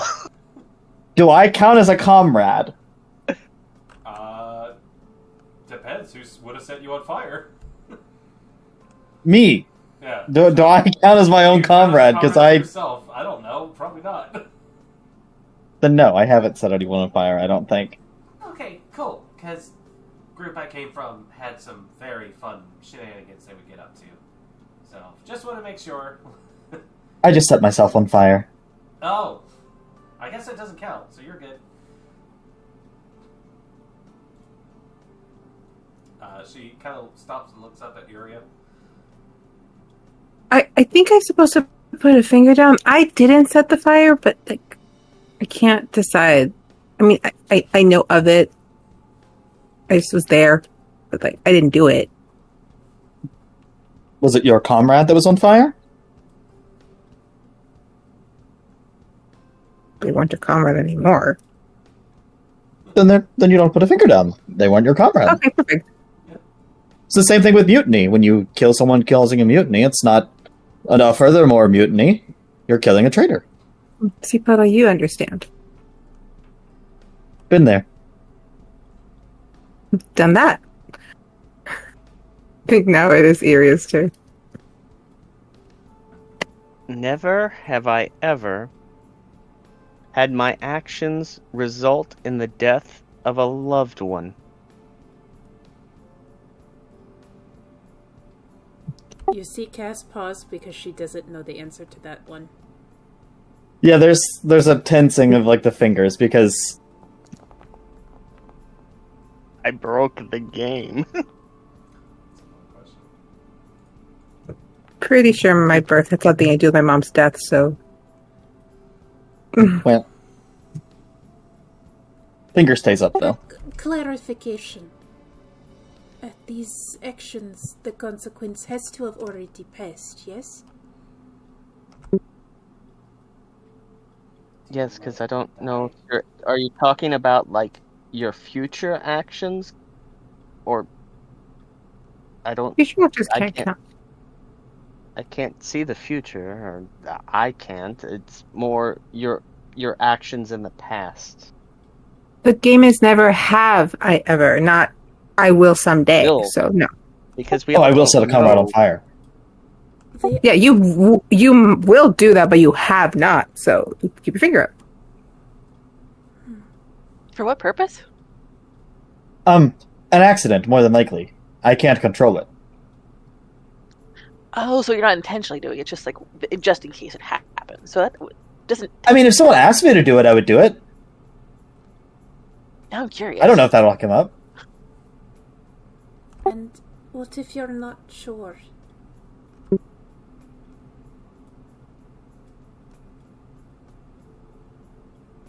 I think you would know, but if you're not sure, I would guess that you keep your finger up. All right. It's not my game. You'll have to ask the game master. If you have not done it, you have not done it. That's just it. All right. Just meant to be fun, guys. Very careful with how it works. Castria, your turn. Oh, yes. Well, never have I ever taken payments in exchange for taking a life. I feel like that one's open to interpretation since we ruined Guy's life and. No, I mean closer to assassinations. Gotcha. I have never participated How many fingers? in an assassination. How many fingers does End have up right now? The assassination would have to have taken 4. place. This goes back to the question you were asking. I'm the one at the lowest. Actually, mine is now 2. Mine is now 2. Mine is now 2. Josie looks up and is like, wow, no. I'm good Oh, on that you've front. you participated in an assassination? Is that what you're saying? Model? Under supervision. Oh, okay. I was with pirates. Sometimes you're promised rewards if you take out another group of pirates. So it wasn't an You're really dumb. assassination, it was a murder of an entire ship. That's called a war crime. There's no crime. It's all legal. It's only a crime if there's Right. witnesses. All right. And I believe that's your turn. Cass looks uncomfortable with how many fingers went down during that question. Wait, does it count as an assassination if it was just kind of slightly like we were just supposed to rough him up a couple times, but then you rough him up and then his hand slip, voice gets a little too high pitched. Who dies from getting shot in the foot? Is he really getting paid for murder if you were just the one loading the grape shot? I I would really I mean, like and to you move have to- on. It was more we were trying to get And money it- back that the person What stole. if there was no money exchanged? Guys, we need to move on. I'm about to activate the mood disorder. Cass Gotcha, looks all right. upset. And you're next. I got half a finger up, I guess. I'm keeping it too. And your turn. Okay. Never have I ever slept with multiple people at the same time. In bed or What if it was a camping trip? Or are we talking like the sexy kind? Josie kind of gives a look like, did I just say that? yes? Sexy. Dang, Nosy. A little bit of more respect. Answer the question, Ed. I watched, want I to. didn't participate. Have to. I too Josie need a panicked. clarification as to what that means. The deed. Oh, I can only interpret. They mean, I just horizontal. we share bed a lot in the gyms. That's all. Okay, that kind. No, I'm good. You see Josie breathes a sigh of relief. I really needed that to be clarified.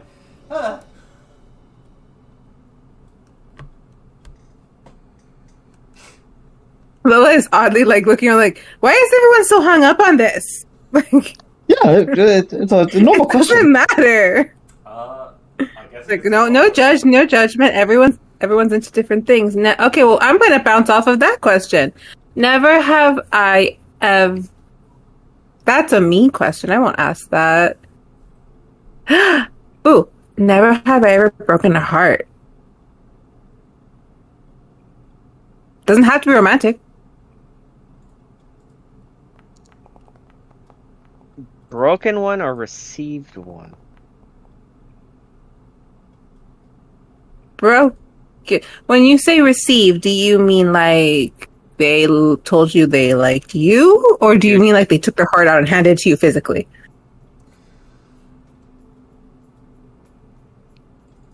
There's multiple ways of having a heart broken. If I broke more than one, do I put more than one finger down? No. So if it was an entire city? Is this... Oh, okay. No, not just killing someone. I mean, like, you emotionally broke their heart. Yes, I emotionally ruined a city full of people. This question is posed as the receiving end or the giving end.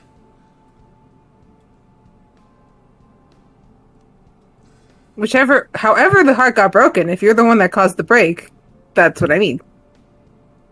Okay. You have to have broken the heart. Even if it's your own, I guess. I've broken my own heart a couple times. Also, what do you mean a whole city? Oh, I'm done, yeah. That's it for me. I can elaborate on that more later, Lola. Sounds like a fun story. How could you have possibly broken a whole city's, like, all their hearts? By becoming the biggest disappointment known to my race. And abandoning my duties.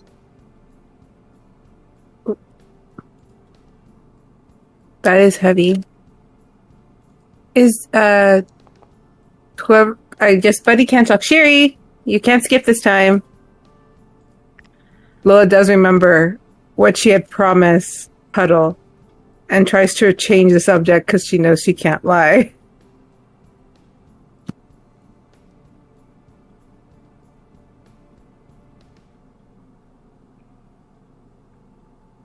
It's up to you guys when you want to end this, because Shiri's the last one I have to go. Yeah. Buddy looks up at you, Shiri, just sad eye sockets. Sorry, buddy. I'm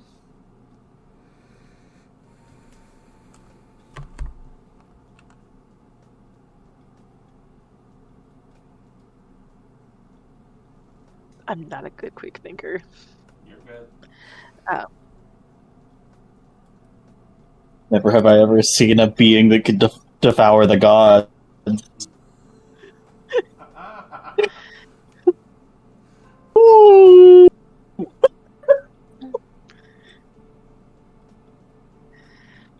Never have I ever been randomly kidnapped.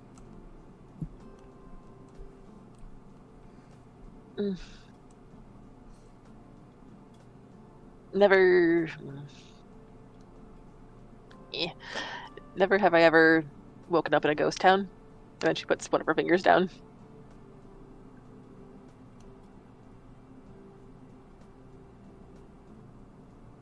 Woken up or been to a ghost town? Never.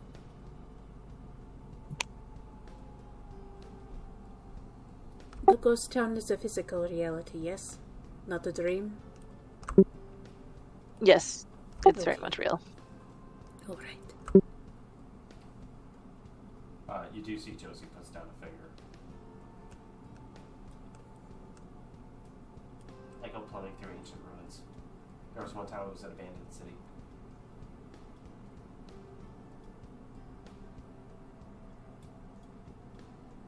An abandoned city? Yeah. I'm kind of a spelunker archaeologist by trade. Archaeologist. Like you said you... Treasure Oh. hunter, digger sort of person. I thought it was rocks.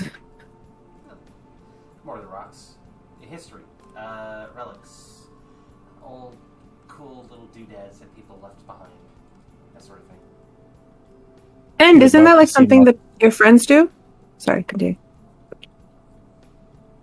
You would love to see my home, Josie. I think I would. Josie, where was this ghost town? Oh. Underground.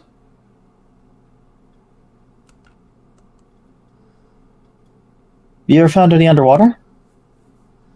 No, I haven't been underwater much before. I have been underwater a few times, but not from what it sounds like that. Well, technically, hold on. That's hard to answer. I don't have the exact you see, she starts screwing up her face about it. Like, hold on, I gotta think about this. Argenio, over on the side, who still has all of his fingers up.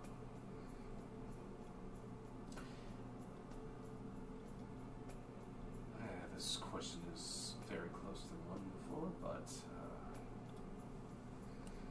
never have I ever stolen a prized possession from a rival or otherwise.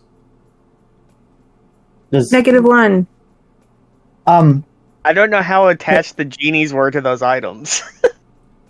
Well, for a question, would a father that you are not currently in good faith with stealing from him, would that count as a rival? I did say rival or otherwise. Okay. Technically Well, I am speaking, out. I am out. I suppose one cannot steal themselves, yes?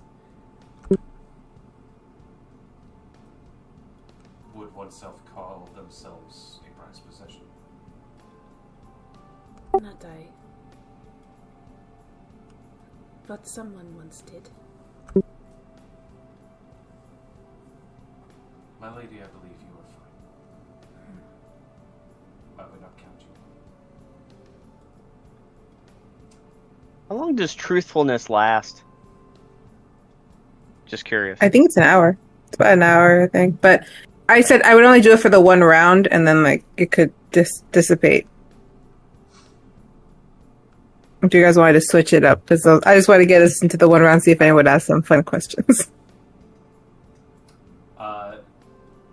Do the people who no longer have fingers up continue to ask questions, or does it skip them? They can still ask questions. They just can't play or participate. Yeah, Puddle is technically. You can ask mean ones. You may pass if you want to see how it goes. Unless you want to try. Trying to think of something. About other people.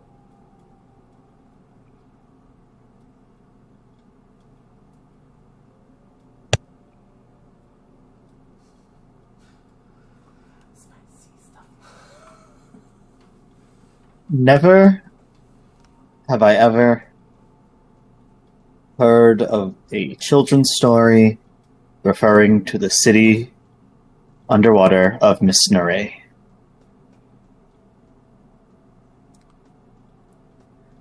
Do we have to know the story? Cass leans Just- over and as quietly as possible. Does it count if I heard it from you?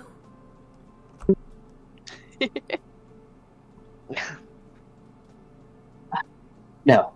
Okay. Does Above Argenio or table, Josie? would what I know count as this question? I mean, if you want to know if your character knows it or not, you may roll learning.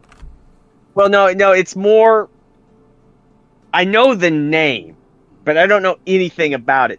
Would that justify a finger going down? Because I saw the name. The specific question was if you'd heard a children's story. Okay. But you see where it's iffy, because I know the name, I just don't know the story.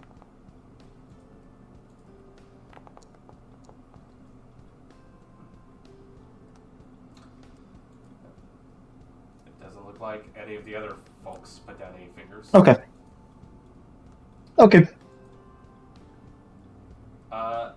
Josie looks up and goes, "Never have I ever caused..." Okay, hear me out. caused an earthquake that buried my team in rubble.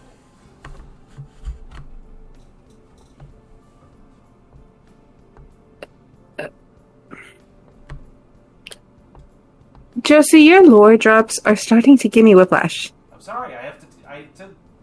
It's one of those things. I got to be aware of like occupational hazards. Anyone? It's not like I could go with never. Also, have I need like. underwear. Wait. Oh, if I had fingers, I'd definitely put one down. See, if you said that, I would have put a finger down. You said She stolen takes the. Hold on. What just happened? You can see she's questioning herself like, hold on, Sonica. Something strange is afoot. But that is technically, she already burned her question, so she's like mulling that over in her head. I got to hear ya. Lola is drinking from the thing, so I'll make a con or whatever I have to do if I have to. Yeah, if you'd like to. Never have I ever regretted any decision or action I've done to anybody sitting at this campfire. Good thing my finger's down. I'm out of fingers, so I'm negative. Yeah. High five to Puddle, far away. Regretted an action taken against someone here? Yes. No. I've been kind to everyone.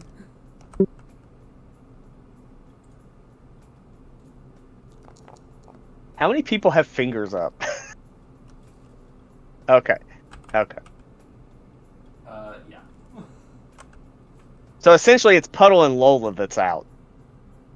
Mm-hmm. Roll perception. Me? Yeah. Whatever. You're taking the status of the game. Lola's getting a little buzzy because she's been like taking swings. Yeah. No worries. Yeah, it's 13. It's quiet at this point. Some people are either still in or they have burned themselves out quite a while ago. How many fingers does Argenu have up?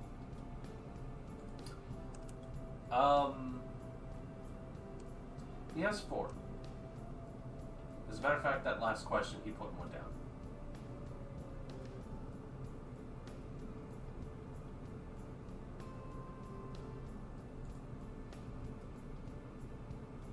I believe it was castrated. Anyone else?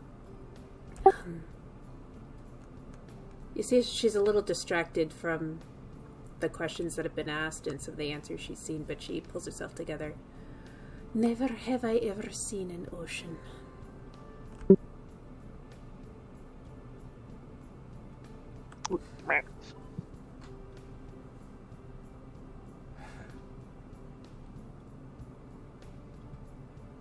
How big does the body of water have to be considered an ocean? I wouldn't know. I have not seen one. But I have heard it stretches till you can no longer see the other side. So, like, Wait, I've never seen one, so my fingers... at the very least, to see. What was that? Josie looks at you, so at the very least, to see. At the very least, I suppose. I have not seen one of those either. Okay. She does not put a finger down. Your words do them no justice. Perhaps someday, if I am lucky, you will show me.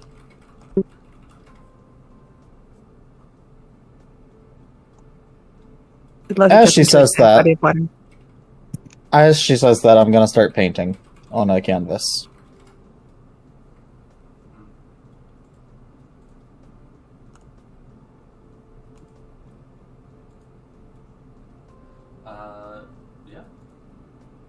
Yeah. Looking around. I think. Some people are out. And it comes around. I think I'm.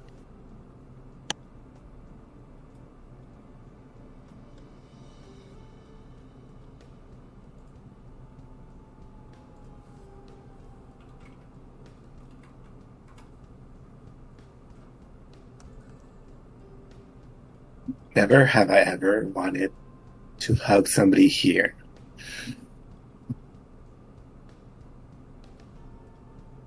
Wanted to have someone here? Hug. Oh, hug someone here. Yeah. Do you need a hug? Buddy is audibly out of fingers. I am trying to hug, and Lola's trying to hug it, and she's trying to give Enda a hug. Josie puts down a finger as well. It's like, I don't know, we just met, so it feels awkward.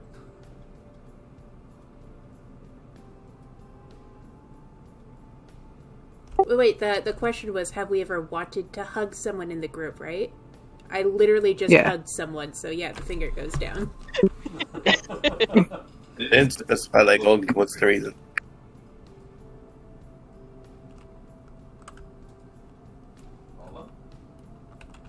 Well, it's up to you guys if you want to keep going. I think we've gotten a good amount out of the game. However, to N's question, since it would still be up when he asked it, which was like, what's the reason?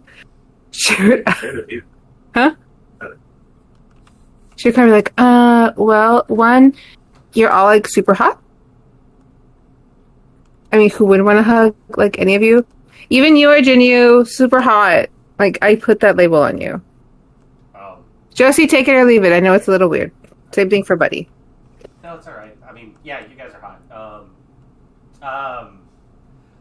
Okay, what's happening? It looks like she's starting to cotton on to what's going on. Nothing's happening. But I have another fun idea. You guys clearly no perception needed. Girl is drunk. She takes out Beamy. Like, wait, how do I make this thing turn into a sword again? Sword. Watch out, you almost stabbed End. I'm not trying to stab End. And she's holding it up in the air. You hold it, Lola. You feel a bit of begrudging acknowledgement as it forms into a rapier. Good job. See? I got the sword. I got it to become a sword. Alright. I think that this is the perfect time for me to practice. Who wants to fight me? Cass. Again, this girl is like half tripping on her. Nightingale, at your state, this is not the time to be wanting to I want to play. I want to spar. I used to spar my brothers all the time when we were all fucked up. But please, someone, and come on. You know you're going to kick my ass anyway. Wouldn't you rather you have just your had fortune told? you just had your hole in your hand fixed? I don't think this is a good idea. Well, who's gonna stab me through the hand? It's just I have a sword to defend myself, but she's literally up here with the sword. She reminds me of some of my old teammates. They're still alive. You keep talking about your old teammates. Yeah, I told you guys. They sound really mean. Oh, it's no, the guys from the genies, right? Well, some of them are accident prone, is all. I was a member of a group of people known as Subterranean Hunters of Old Treasures. Or, shoot. Unfortunately, I don't know where they are, so there's that. Also, I'm technically not supposed to be getting help from them right now. Reasons that are probably stupid in hindsight. Probably really stupid. So, you know. But hey, I'm here with you guys now, so there's that. I do sense a story there. Is it one you would like to Right? share? I am not supposed to share too much for reasons, and I should not be saying this out loud. I appreciate the game. I cannot duel you. I don't have a weapon to duel with, so I abstain before I say too much.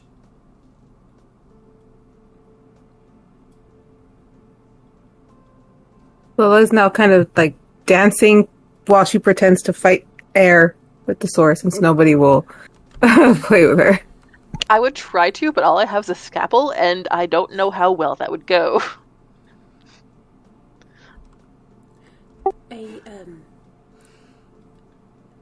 I am not in a state where I would be alright playing with something sharp. I think perhaps it might be time we start going to bed. Are we going to do a watch tonight? This is not a very secure area. If you are needing sleep, then by all means, get yourself some sleep. I still have some work to do. I can provide some of the watch. But if any of you do want to take your shifts, by all means, I will just accompany whoever is awake during that time. I could do first. I'm super wide awake. You are Drunk as fuck. You Yep. are the first one that needs some sleep. No, I don't need sleep. I literally just like a little twirl and like shh with the sword. Ha! Did you I'm roll awesome with fortitude by this. any chance? Recently? Oh, I'll do it. Yeah, alright. Me? No, but I'll do it now. You've been taking some sips off of some Uh. really good fucking straight from the pirates rum, so... Oh, that's Sure, you'll want to finish.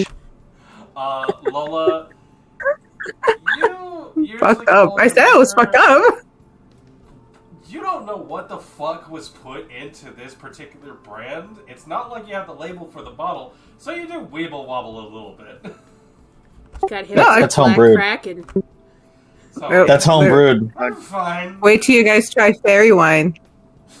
Yeah. That sounds like fun. Okay, but yeah, she's pretty drunk, like singing. As she's like singing, you guys notice that like things happen. Like she'll like try to sing and like little sparks kind of come up, and then she remembers like I can't sing. Iria, shall we take first watch? Fine by me. Well, Who's got it's settled. second?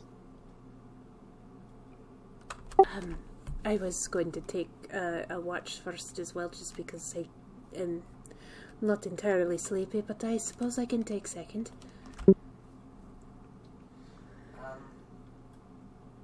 Yeah, I can wake up at any time and help out. Why don't you join me, Josie? Okay, sure. I need to take some time to try to investigate some of the stuff that we got and do my best.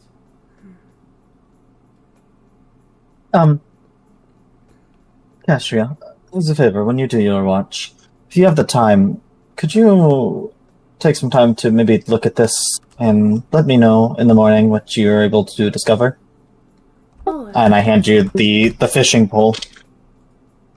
of course. I will ponder it. As you It's hand it to her. magical in As some you, sense. as you hand it to her, Ouroboros kind of wraps around it for a second and then returns to her wrist. Oh, I think she likes You have a it as snake. well. Oh yes, she seemed to have been waiting for me at the temple. This Oh, beautiful, almost pearlescent, with like maybe the soft shimmer of some iridescence here or there. Just looks at you with eyes that it looks like just a cute little noodle for the most part, but it looks like it just acknowledges you as you mention it.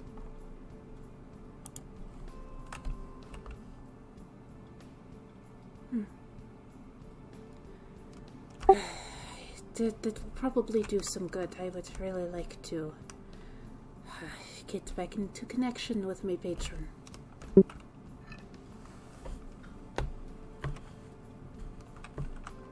well. It is for a third watch,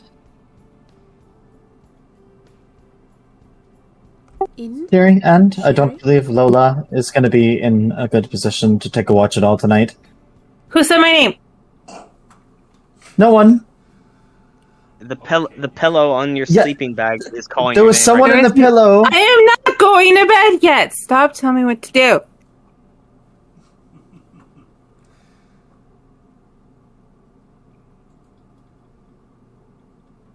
Well, as you guys formulate your watch schedules, as some people begin to tuck in, some folks unravel perhaps a little bit more bedrolls. Who is going to be first watch, by the way? Me and Iria. Okay. Before that, Cass is definitely going to be walk up the area and be like, "Can I trouble you for some of that tea? I seem to be a bit rattled." Sure. Also, can we step over the side for a moment too? Of course. Where would you like to step up to? Where on the map are we going? I don't know, just away. Away. We'll hang out near the teleporter, why not? Okay. Yeah, nothing bad will happen there. Yeah, that'll be fine. She'll hand her a cup. You look a little rattled before the questions and after. This may help calm your nerves. Thank you. I appreciate it. Yeah, it's from where I'm from, so you've probably never had it, so... I haven't. It smelled lovely over the fire, and then we got distracted with the questions, and I couldn't focus where I was. I think I'm okay now, though. Hopefully the tea will help and some rest. I want to apologize for earlier in the day. It's been a very enlightening experience the last few days, and coming across something that I always thought never really existed, and then seeing you in your true form, in a form of something that my people think are a descendant of dragons, I got overexcited and let my emotions take over and made a fool of myself. It was quite embarrassing. Please don't apologize for that. Growing up in the Jeweled City, my worst fear was someone seeing my true form. They kill you for that there. On sight. Yanti are evil. Or at least said to be. So, to have someone react in admiration rather than murder, it was a relief. I just wish I was worthy of it.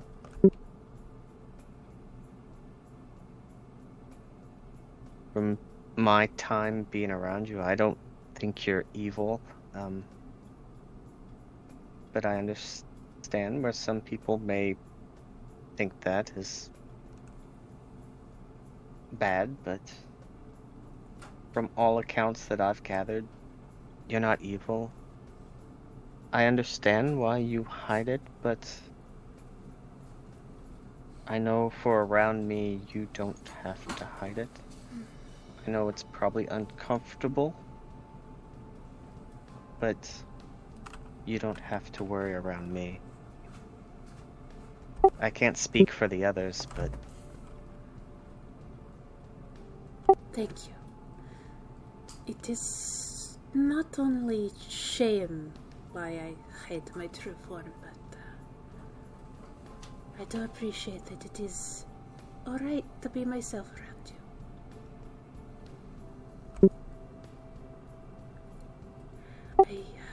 It's alright to hide things from others. I guess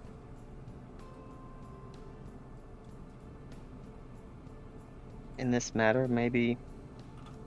And you see for the first time, she pulls aside the hair that is always in front of her face, and there is just a huge scar from the top of her face to cheek-wise that you would never see, and she just shows that to you. And then she just puts her hair back. We all hide something. Yes, just stop it before you put it all the way back. She just gently puts her hand where your bangs are and looks closely. And there's a look of recognition. Like she's not seen you before, but perhaps she will see you. I see. Yes. There's going to be a time when I trust you implicitly with everything. But it's not yet. There's gonna come a time when I need you very much. Remember how I talked about destiny? I feel the same with you, echoing the words you just said to me.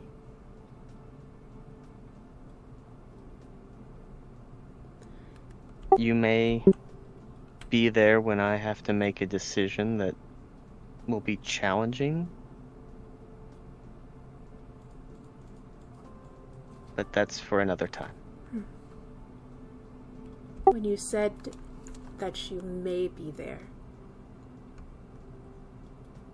there's a sadness that crosses her face. I hope I am. And then she lays your bang back down, and it seems like the Castria you were just talking to and the Castria that is existing now, it kind of shifts back. I guess this kind of goes back to the game earlier, and you see her start to put her arm out.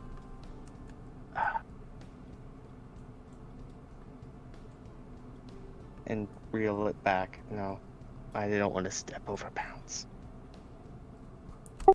What is it?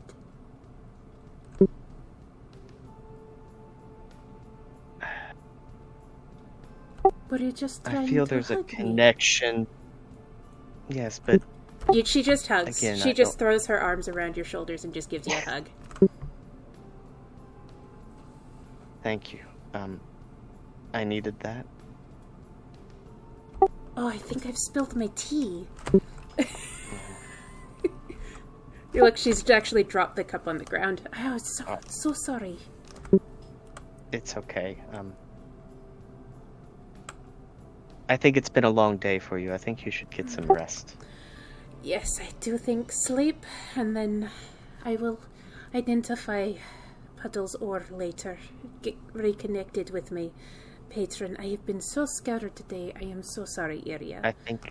I think we all have. We all need some rest. Thank you for the tea. Thank you for the kind words. Of course. And she'll release the hug and go back to get settled in for sleep.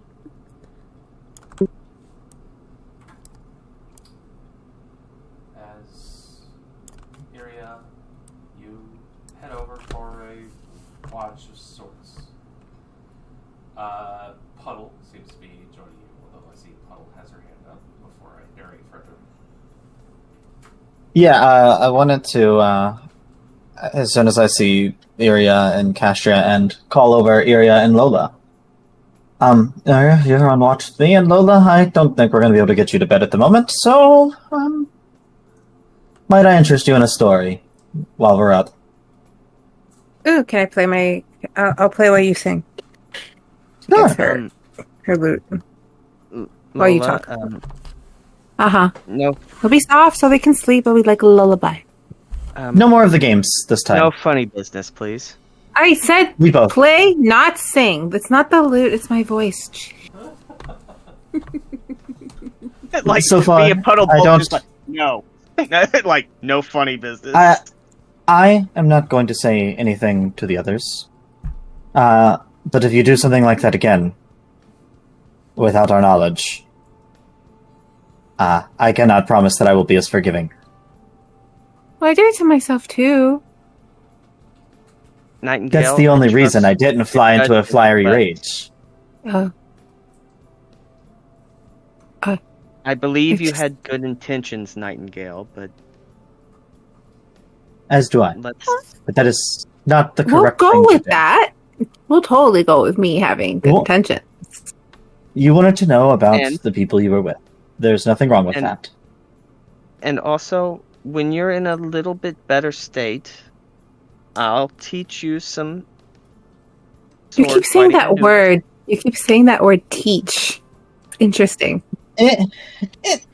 Anyways, How long? um, I've trained in sword fighting my entire life. I believe I can probably pass on some knowledge. Okay. But She just when smiles. you are clear-minded, I'm never For now. clear-minded. no, you have been clear-minded before.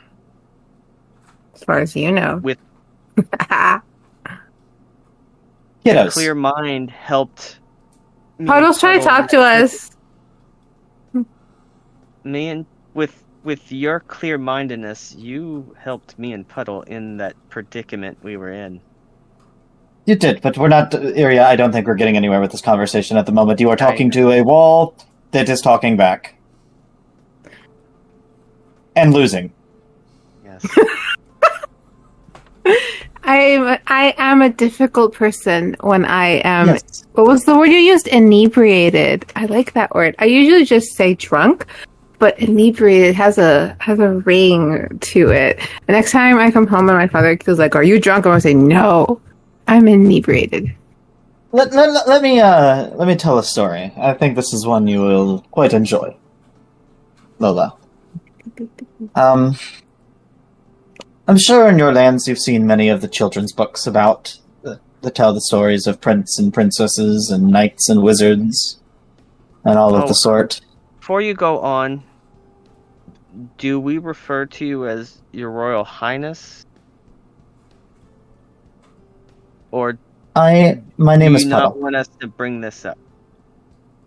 My name is Puddle, and I am simply telling you a story at this moment in time. We were threatened with death if we said anything. So shh. My lips are sealed. You know what, Puddle? Tell your story. In a far-off place, in a made-up world, there's a made-up city under the ocean. A city so grand and magical that the calamity never even touched it. Its magic never affected, its people never harmed, its relics never scattered. Simply because it hid too deep, hidden by a magic veil. Many a people walked. It was a prosperous city. But there was one rule that no matter who you were meant to follow. Not to leave. Especially when storms were about. For you see, there's a being deep within the ocean that could control and summon the storms. A being large enough that it could swallow a god whole. And it wanted that city. Because its greed was insatiable.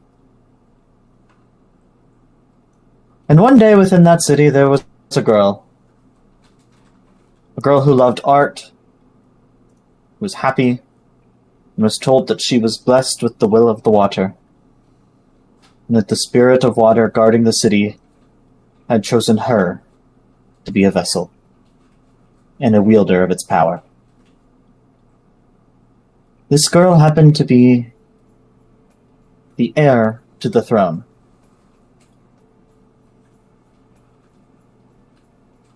And because of those two unique circumstances, she was locked in a cage.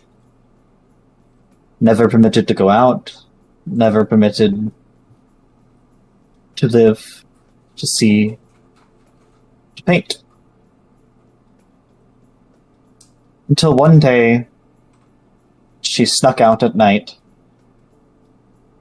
just to see the moon. And as she swam and saw the moon, lightning cackled and thunder roared as an immediate storm set in. When Puddle mentions lightnings and storms, you kind of see like a shiver in Iria's demeanor. Lola's listening, but she's like focused listening because she's trying to focus really hard so she hears everything. She's just like, oh. As the girl swam down, she swam the same way she swam to get there. City was gone.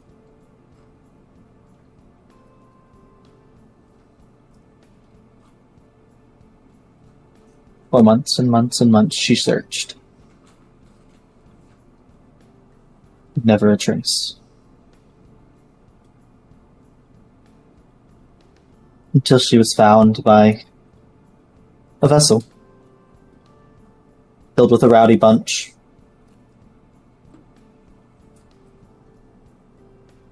With whom she joined for a while, before finally becoming determined to set off on her own and find any clues on her home. Did she find any? No. She walked and traveled, finding nothing and nothing. Only to find a group of people to travel with, and could do nothing but lie to them about who she was. Cementing herself as an outskirt, both in her own home and outside of it.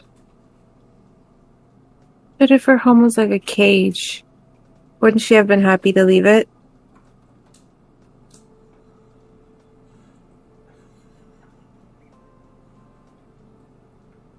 She had duties.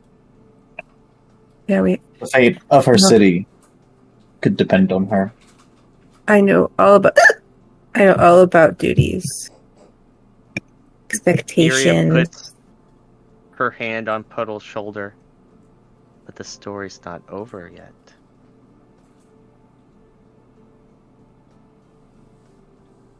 Maybe there's other stories of people leaving home for a duty to protect their home, and has the same similar thing of being led down one way, finding others, and that story never ends until it gets to an end. I feel like you're trying to say something, and it's just going off that way. But I'm getting it. I'm getting that you're trying to get something. And Iria's eye just locked with Puddle. I can't wait to hear the end of the story, Puddle. It's at this time. I guess it has a great cast of characters, but I can't wait to hear the end.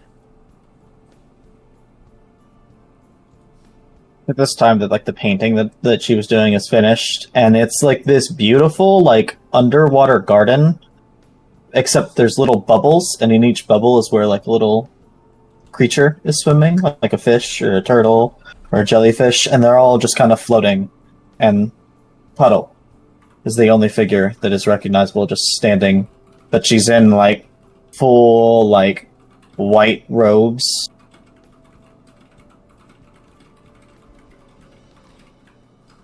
You paint a beautiful picture, Puddle, not only with your brush, but your words.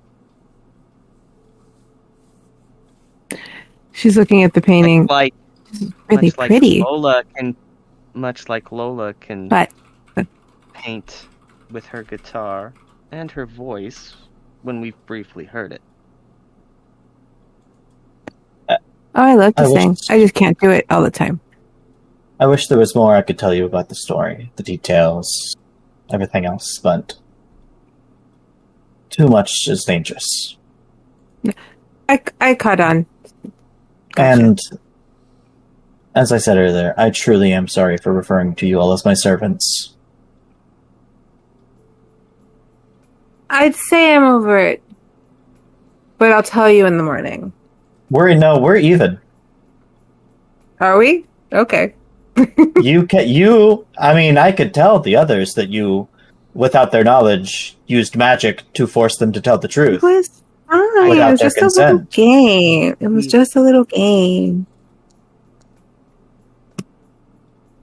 But Lola, some of the questions that some of us ask, I think, rattled some of our other companions. Yes. I know you meant well. Uh-huh. But there's a time and place. You meant well. There's a time and place. Okay. And you just kind of see, like, that glossy eye that, like, this young drunk is, like, it kind of fades.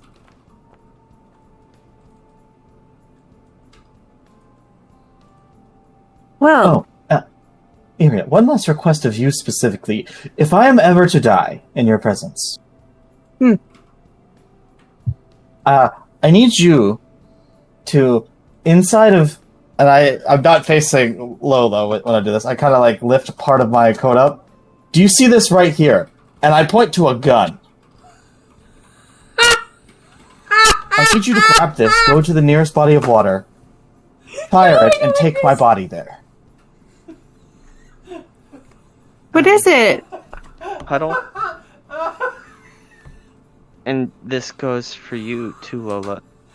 As long as there's breath in these lungs, you two and the rest are not dying. I will defend each and every one of you until there is no life left in my body. Well, in case something happens. I will never have to do what you have asked me to do. Just take the gun, shoot it at the water. If that is your You request... say gun? What's a gun? Then, Puddle, if I happen to ever fall in battle, and she holds up the sword, you will protect this with every last breath of your body. But just whenever you shoot it, make sure it is over the water or you will die right after you shoot it. It has to be over the water or you will die. And it is imperative that you understand that the gun must be shot over the water. Do I have to be in the water? The gun has to be shot over the water. So if the I'm projectile at the edge must of go over the water. If I'm over the edge of the lake, the gun has to cross the threshold of the lake? Yes, if it doesn't, you will die. A certain size of body of water, like a fountain? Large. How large? Large. Enough for a very large object the size of a large boat. Bigger it's not than a large boat. True. Way bigger. Like 6 to 10 times bigger on any given day. If that's your wish, Puddle, I will do that. It's really important that it happens if I am not here to make it happen at some point. Like, is there a timetable after you die that I have to No. No, it just has to happen at some point. As odd of a request as this is, Puddle, I will make that happen. It is imperative to carrying on my legacy and my story. And I do want to clarify, I am not the pirate that I boast to be, but I am in fact still a pirate. That is not a lie. But are you a princess? I wouldn't say princess. More like Empress to be, heir to the throne.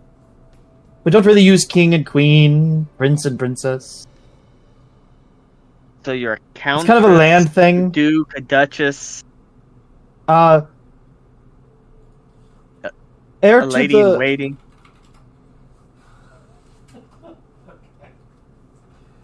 Hierarchy and nobility, I think it's the words. Yeah. I am the heir to the sunken throne.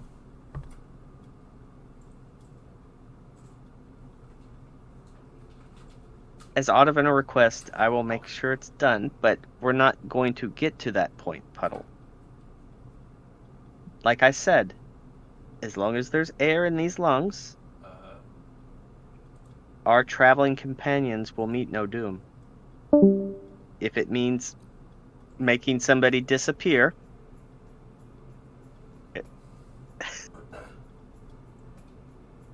my life will go before one of your all's. I roll a 23 in agility for stealth, and she left while you guys were having this conversation. She wandered off while you guys were having this conversation.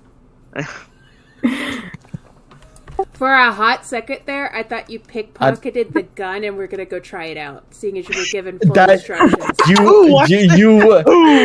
I thought about it, but I was like, I'm not gonna pick that fight. That felt like a bad idea. That would have been a kid. We would have died. There's water over there. It's not big enough. Lola, make your way. Where are you going? To the water. Yeah. Okay. She went to the water. She's kind of just laying, literally laying down next to it, listening to it, just the sounds of water moving. And she has what's left on that flask, and she takes some more. And she's kind of just looking up, and to herself, not so that anyone can hear. She's just kind of looking up, thinking, and says it a little bit to herself. It doesn't last that long anymore.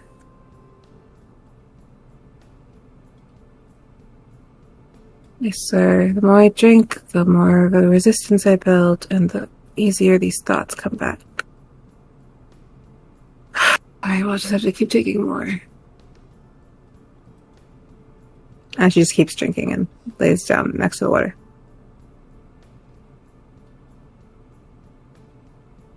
Lola, you spend time enjoying, or perhaps not, a taste of the rum of great Captain Puddles. The rest of you find your way to bedrolls and whatnot. I believe our first watch was going to be Iria. As things went down, perhaps there's some other last-minute sorts of exchanges. But if not, we're going to go ahead and take a Just break. kind of just Puddle, the story you were telling. I too, in slightly similar but same situation as you. I understand where you're coming from, and if you ever need to talk about it, I'm here. I just need to get out of these caves. Trust me, I want to get out of here just as much as you. I need to see the sun, the moon, rain, wind. Snow. I will, like I said, I'll get it, all of us out of here. I'll get you home. And another request. I don't want anyone else to hear this. If I ever lose control of the elements like I have numerous times in recent days, to the point where I become a threat to those around me, do me the honor. I will do what I must, Your Royal Highness. And she just kind of gives a smirk. Can I launch a 1 damage fireball? Just a little flick. Flick it a fire burger. Just do it. But Bamf. I'm not I was gonna say, I'm not the pirate I said I was, and I'm not the little royal girl I used to be. I'm something in the middle. I don't have to pretend either way anymore. Your secret's safe with me, Puddle. And she just puts her hand out. Put my hand out. But I kind of make it really cold. It's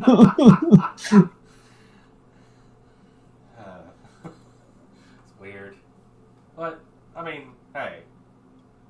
wherever you're from, You might want to get maybe that. You used to it. might want to get that checked out. You don't feel so well.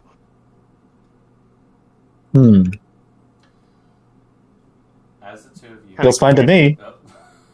Kind of clammy. As the two of you make your way over to perform the watch,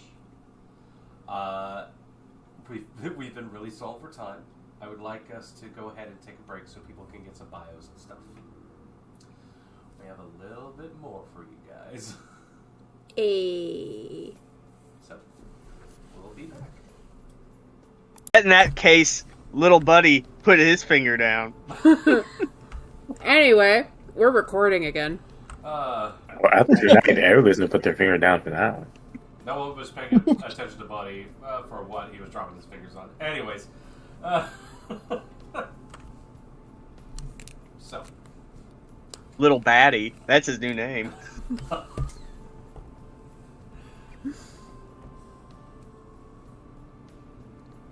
fatigue and tiredness begin to creep in to your small party as people begin to abscond to their sleeping roles, or perhaps to stations where they figure would be their best position to stand watch.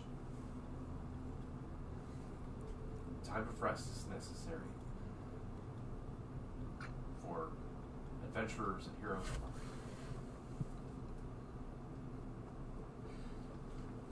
Well, I think our watch is over.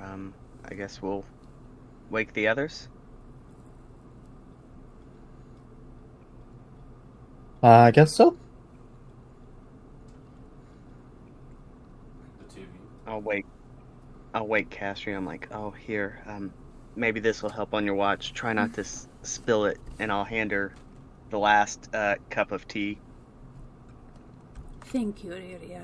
I appreciate that. I will also go sleep on the little island in Here, the water. since we are trading places, go ahead. Sleep in my bedroll. It's still warm. Let's do that.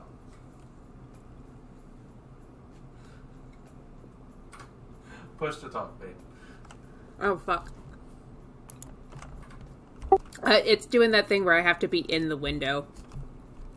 She said, thank you, Iria. I appreciate that. Here. Go ahead, use my bedroll. It's still warm. Thank you. As But she picks it up and moves it next to the dragon. Nice. as people take watch, exchange, the night continues to go on.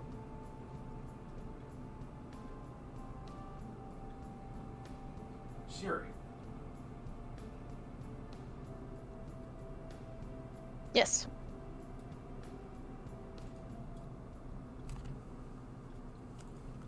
how well do you think you were able to fall asleep once you had finished attending to your friends? Mm.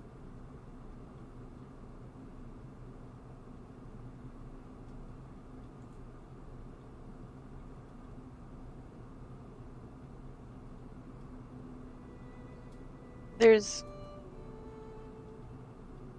probably some wondering about everything that was talked about and just wishing she could remember some more about her life, but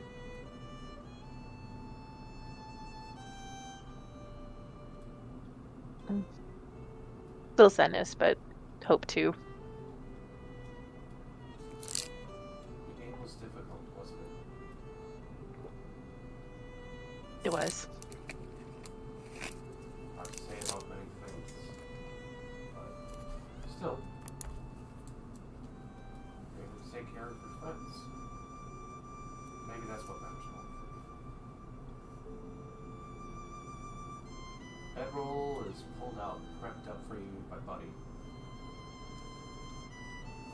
Despite what maybe the others get up to, sharing words,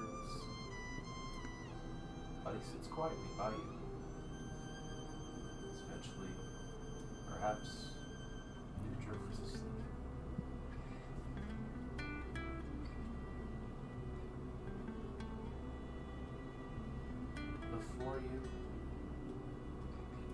spans fields. Off in the distance, dirt roads lead to who knows where. The sound of waves break against the shore, rocks, cliffs. Wind blows easily, breezily, picking up and teasing at your hair as it drifts by.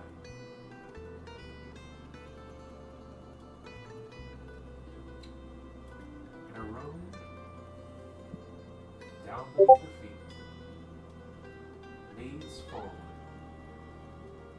A cozy little tavern in a cozy little town.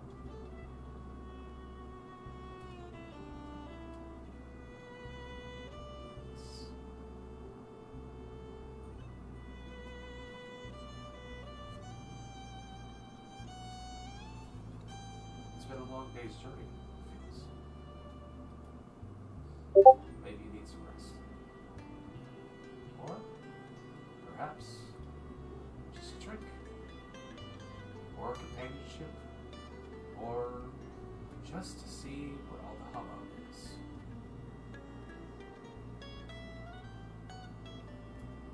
Perhaps you need to head there. Perhaps you want to head there. Perhaps there's something about this place that is the only thing that is in focus for you at this point.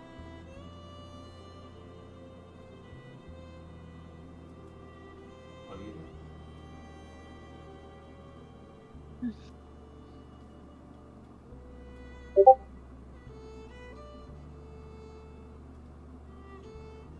She wishes she could remember something, anything.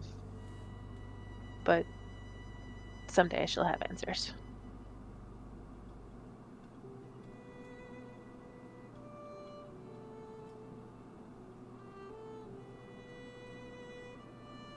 Quiet. The brown figure drifts past you on the road, laughing with a comrade. Someone's hazy to try to make out. You hear? You gotta see the new act they got on stage. It's alright. Come on, it's weird, but like, you just gotta see it.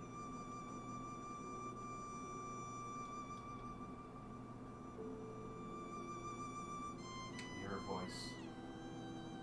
Well, are you coming with?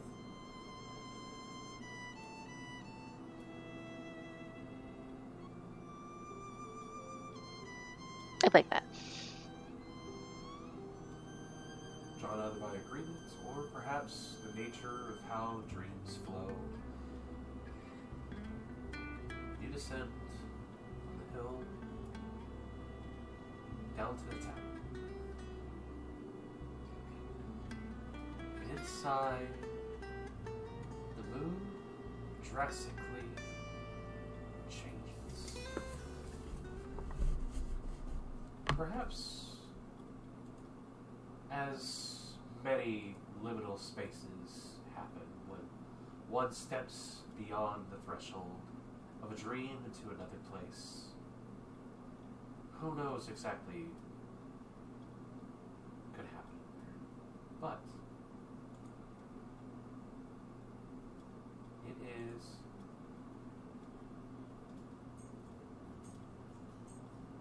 that is not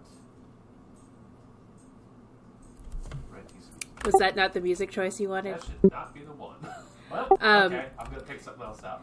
While you do that, can I just make a note, since you skipped over my watch? I have not skipped over your watch. Oh, okay. The first watch was interrupted before I could do something. Oh, okay. So, we'll get to you. Don't worry. Okay, no worries. I thought we were on the third watch already. No, we're good.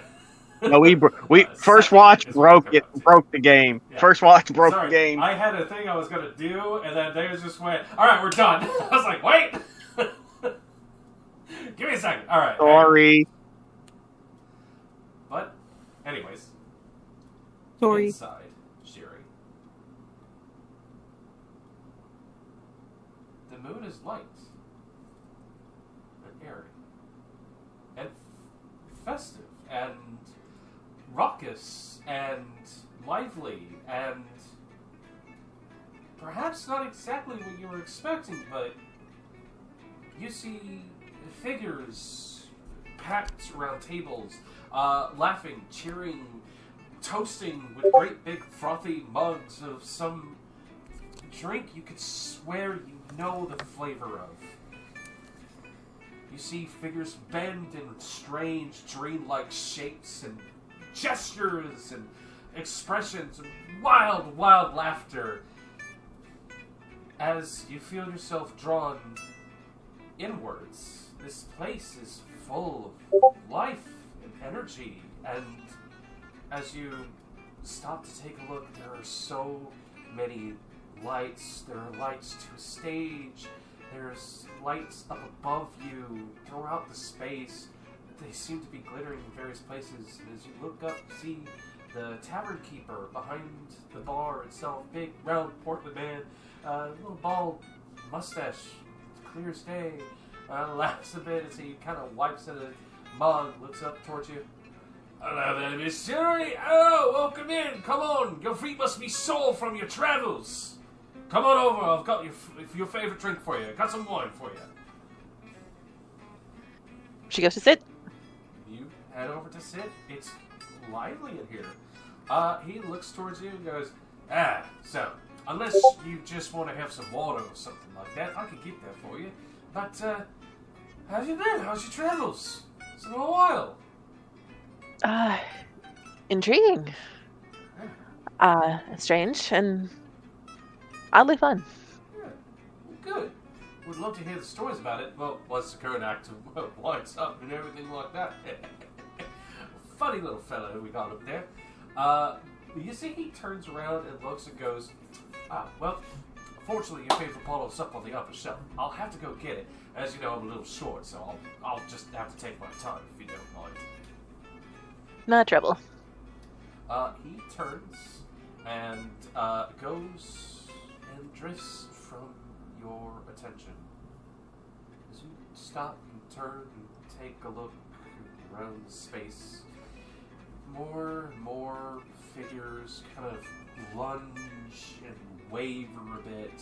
You see their limbs kind of like flex in weird and strange ways. And roll perception for me if you don't mind, despite the fact that this is a dream. You never know. It's the random details you find.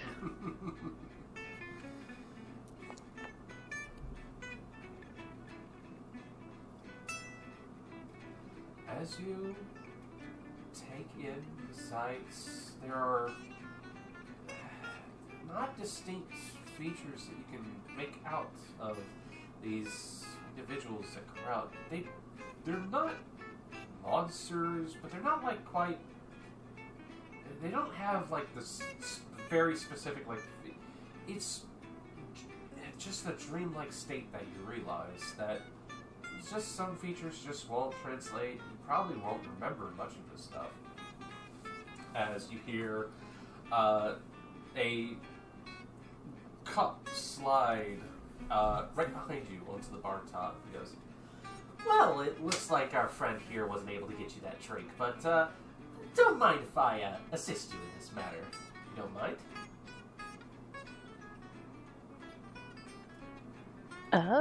What's the figure look like? As, I'm sorry? Because you said it's not the same person as before? It is a different person, but a voice that might be a little familiar to you.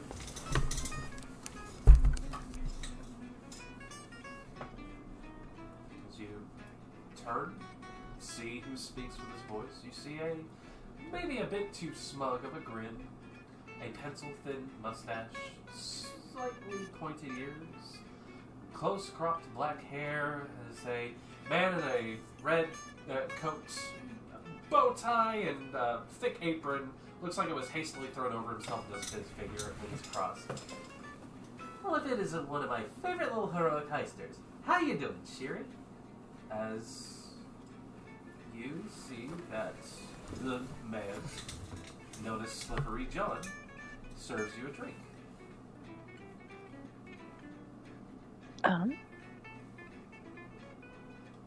You said perception is like history. Perception is noticing things around you. Could I roll logic or learning Sure. to know what? Okay. Learning could help out here. Okay. And what are you trying to suss out about this?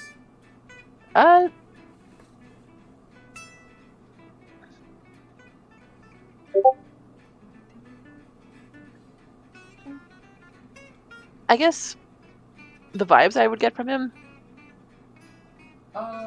We'll call it either logic or perception, your choice, for that matter. Okay.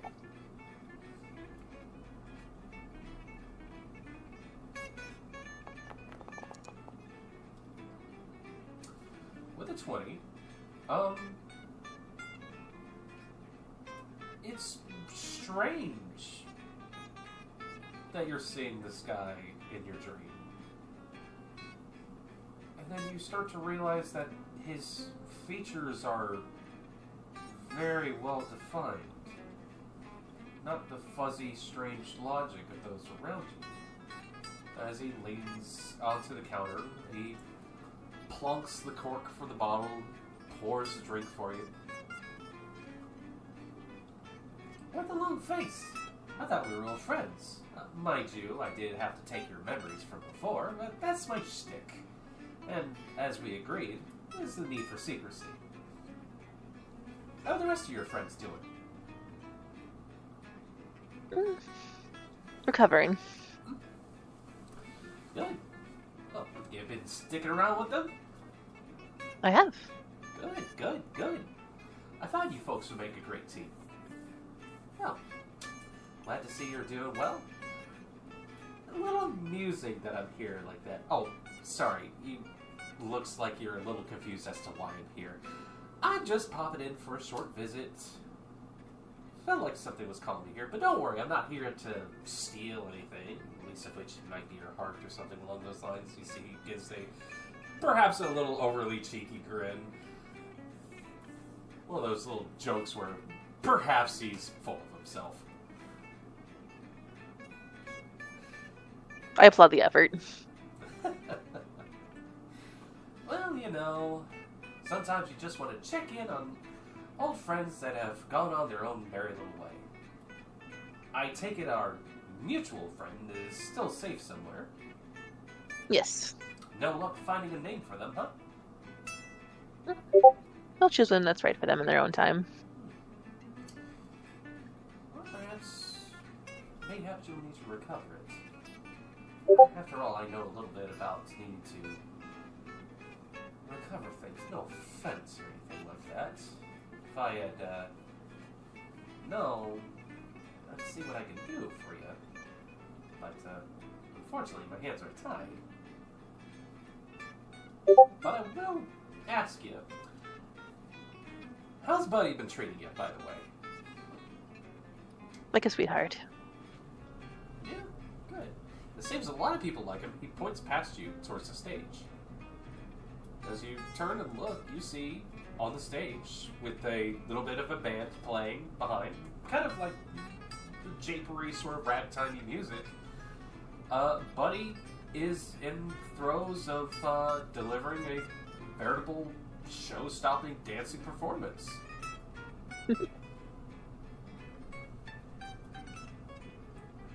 Looks like he's managed to find himself a little bit of a new lease on life. I'm glad he's happy. I was worried. It looks like he's all smiles. Well, for the most part. Except for perhaps rainy days or something along those lines. The weird little guy has been giving you too much issues. Not at all. In fact, I'm very glad to have him. Good. You wouldn't believe where I had to pull him out of. Where did you pull him out of? know, that's the funny thing about dreams is, even if I told you, you'd probably not remember this by the time you woke up. But, suffice it to say, my visit isn't entirely here to just check in and everything else along these lines. But I will say this. Buddy seems to be a little bit more animated, if you ask me. And, have you noticed any strange reactions from those folks around?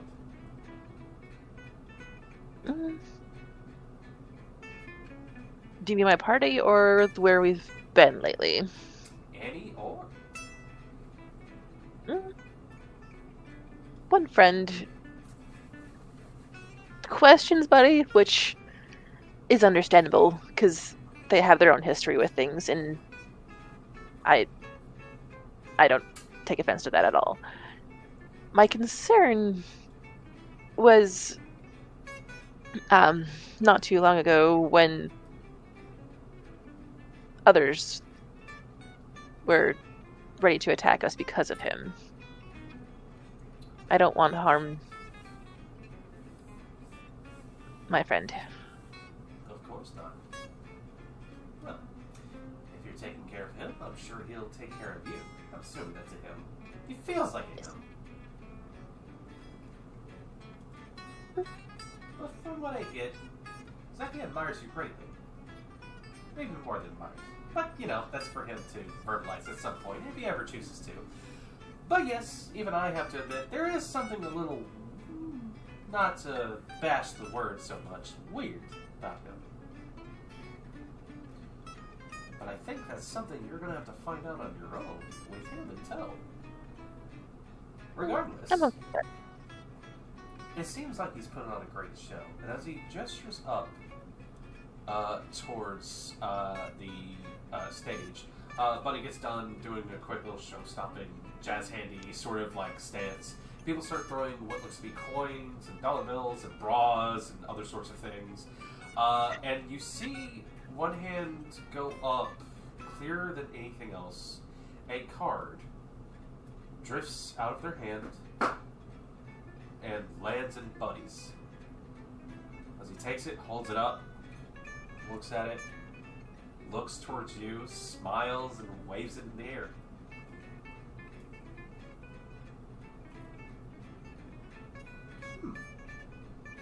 Well, someone's playing with fate, it looks like. Which brings me to the other reason why I'm here. I understand you're trying to find out some stuff about yourself. And unfortunately, I'm one of those folks who appreciates the journey more than, and perhaps equal to the destination.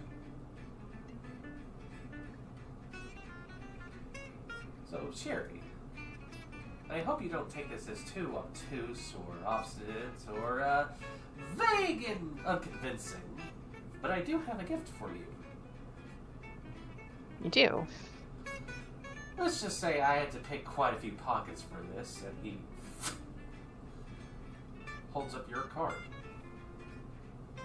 The key. Oh. Not to try to brag or anything like that. I am, after all, the Debbie of Thievery. He twirls it on his finger, and as it does so, the card fades away, and a key rests spinning on his fingertip. He flicks it up, catches it, and presents it over towards you.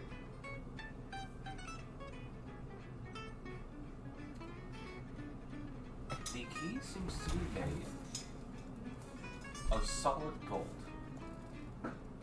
The head appears to be in the shape of a skull.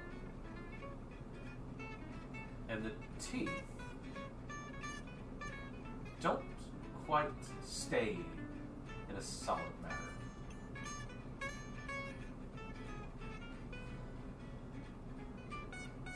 A little something for you, which may help you in the future. Just be aware, this might not kick into effect right away, but when the time comes, this may be precisely what you need. Thank you. I wish I had more for you. I really do. After all, we are, unfortunately, two lost erstwhile souls adrift on the sea of uncertainty and shattered fates and fortunes and whatnot, what have you, and other sorts of lovely things. Is this winning you over by any chance? I'm curious. Curiosity, as you know, gets you into all sorts of trouble, but that's where I like to be. Well, at the very least, I should allow you to get back to your rest. But don't let old Horace bother you on everything. Not a bore.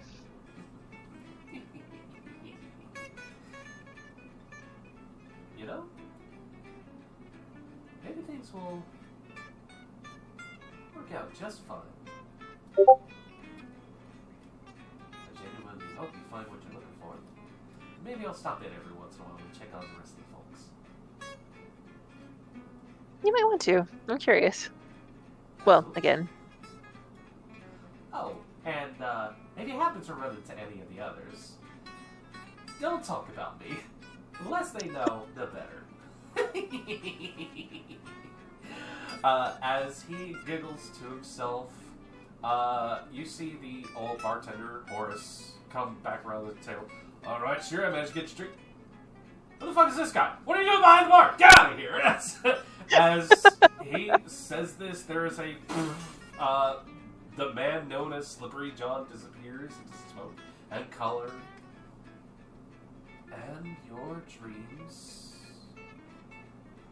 continue, but into a restful slumber for you. Back in reality, as Iria and Puddle, the two of you have managed to finish up your lunch. Thankfully, nothing happened during that time. You're able to wake up Castria. Josie did say that she wanted to join the watch, by the way. However, you don't see her.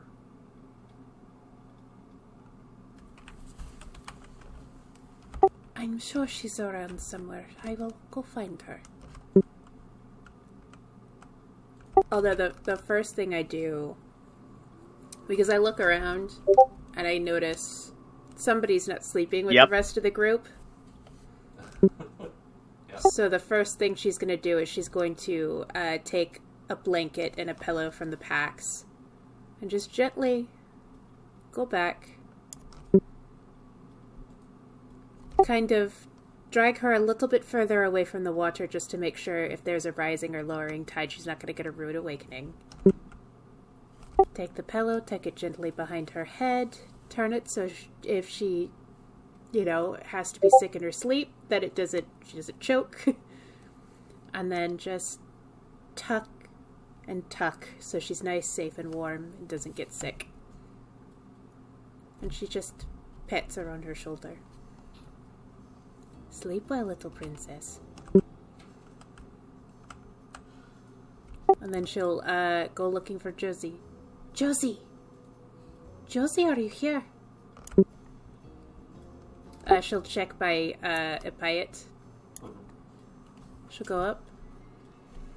Gently place a hand on Epayet's where her nose would be. I hope you're also resting well. Epayet? I'm sorry, not Epayet. Josie? Josie, are you there? How loud are you shouting? Audibly.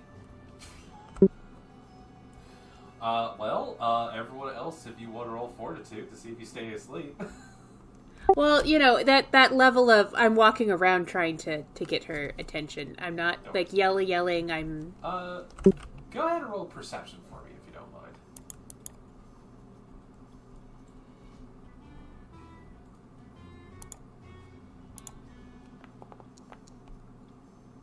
Fuck. She is not around any campfires, although she did. Her big ass backpack is still left by the fire. She is rather small. I go over to the backpack and I gently, cautiously open it and peek in. You go to open it, tug. The top flap doesn't open.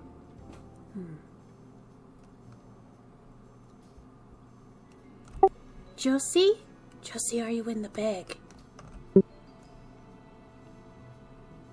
From within, you hear, huh?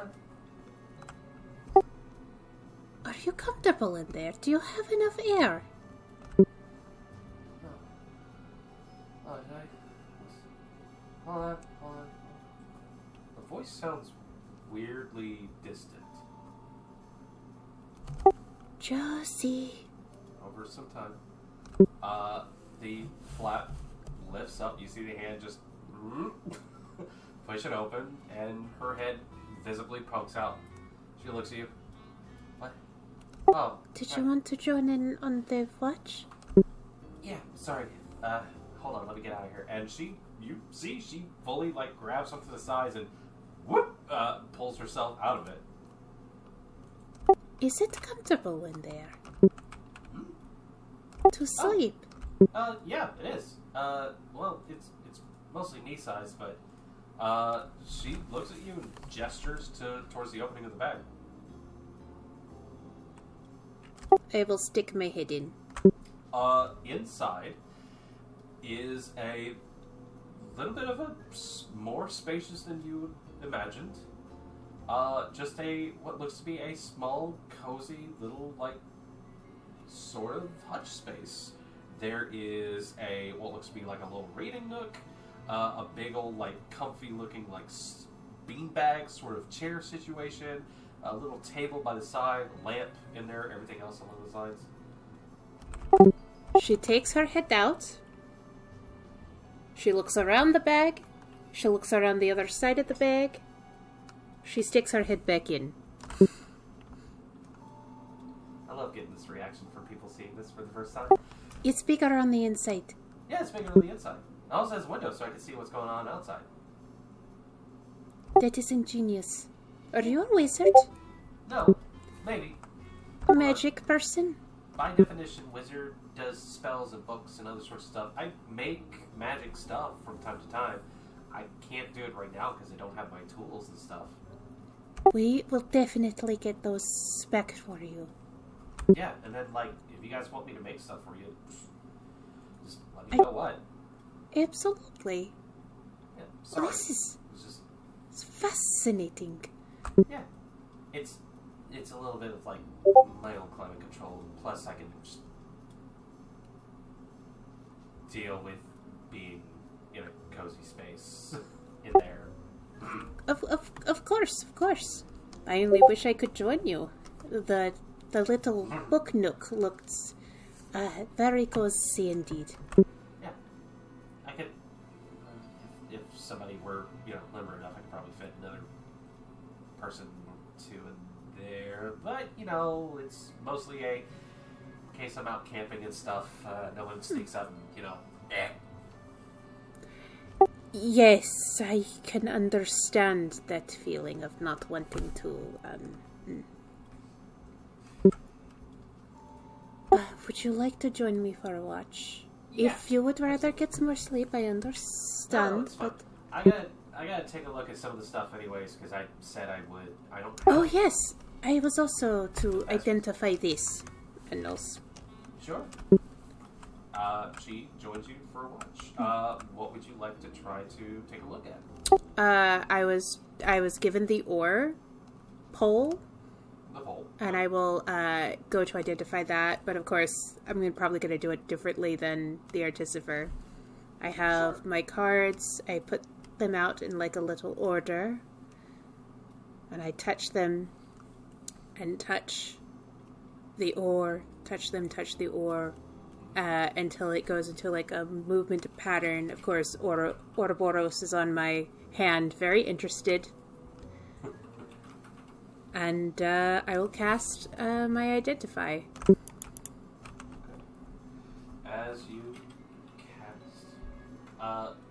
It's my reading, I believe, right? Yeah, go ahead and roll prescience for me. Not reading, just prescience straight? Go ahead and roll for reading. We'll use that as baseline for the DC. Would you? Alright. Looking it over, as much as you can determine, this bowl is a magic item. By speaking a specific command word, you may change it from just a regular pole to a fishing pole. It provides itself with a hook, line, reel, and a little bobber for your optional choice. It seems to be capable of fishing in all sorts of different bodies of water. Note, I said water, not acid or lava. Don't even try me. The command word was supposed to be the name of the genie who owned this. However, it seems that with recent use, someone has discovered another name that works just as well, if not better. Celine, right? Celise. Celise.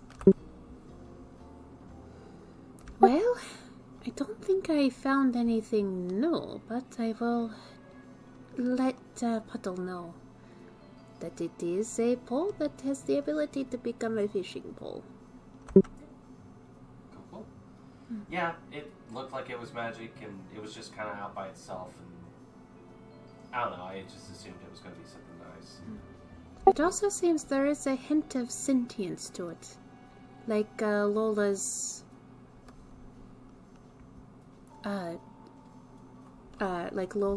rapier. Oh. I didn't know I had sentience. It's vaguely. It responds to a name and seems to alter it. Due to the user. I haven't messed with sentient stuff before. Sounds like fun. You see that she has scattered along the table all the stuff that Iria and Lola have lifted from would you room. like a hand with these? Sure, if you want to take a look over it. From most of the stuff I'm looking at, not a lot of them appear to be magic. She holds up one of the vials with like the weird crystalline dust in it. Goes, I was gonna try this real quick, do the usual non-tool means of like identifying. Can I provide her the help action? You may provide her the what item are you interested in? Oh, I was just gonna help her down the line. Sure. Go ahead and roll. Let's say roll for bolster.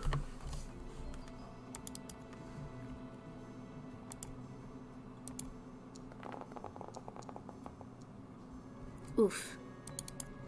I believe that'll get there. As you stop and take a look over, she looks at a lot of these things, figurines. She pays a lot of close attention to. Unfortunately, none of those are magical. She curses her luck. A lot of the coinage is not cursed. A lot of the other things are fine. The hat that was taken by Lola is not in any way magical or anything like that. Although she does notice that there is a weird residue on the interior, sort of the cap thing, to kind of say that it was stained by something. Perhaps like a very sweaty sort of person. Way, way, way back in the day.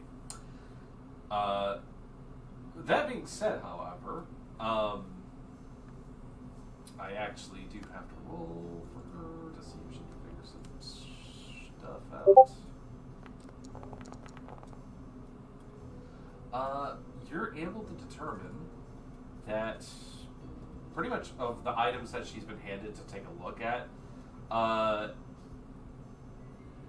putting her goggles down, everything like that, and just giving it the good old once over. It's a process. You're not doing much of actually keeping watch for this place, but she looks over and she determines that the bag of beans and the vials of dust are magical. I look around. Is Arginyu still awake?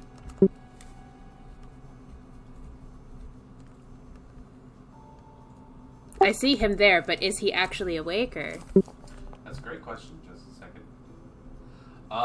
You look over. At some point, he had managed to make his way back towards the campsite, and despite the fact that he is not moving, he looks like he's propped himself up with like a seated sort of situation, and has been looking into the fire. Perhaps he has woken up recently. Cass will, Josie, I will be right back. And she takes one of the vials. Okay.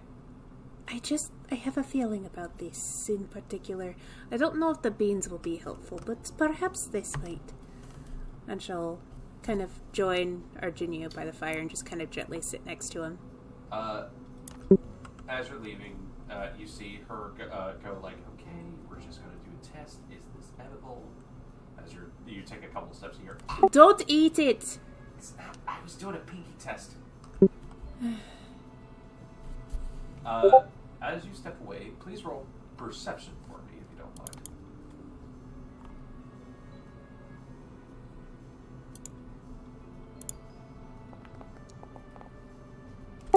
We are rolling good tonight!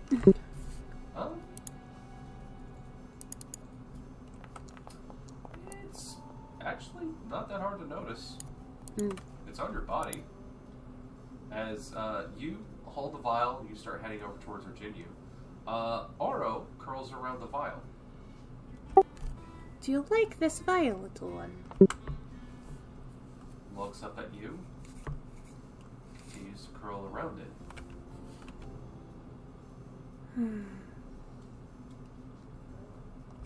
Arginio? Yes. Hello. Yes. Sorry.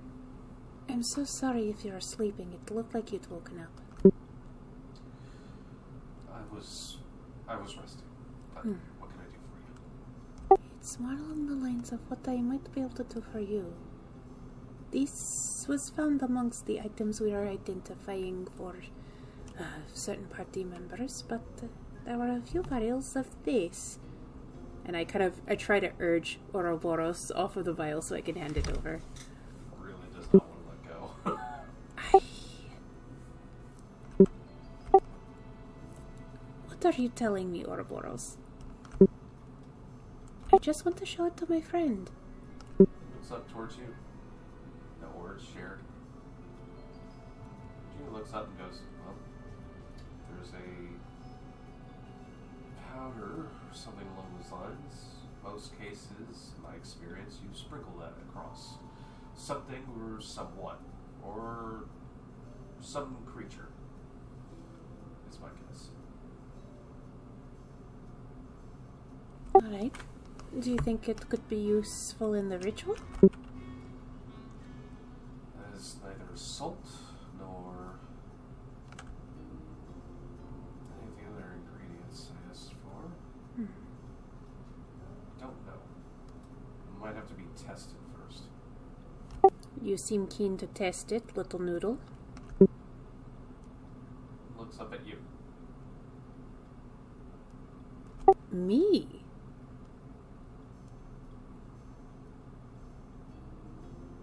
Alright. If Ouroboros allows me, I will pop open the vial and just kind of like, with my little snake tongue, just go... It doesn't taste great. I did say sprinkle on the creature, not eat it. Alright. And then I just take another pinch of it and just kind of like sprinkle it on my arm. There is a shivering. And after a moment, the powder disappears.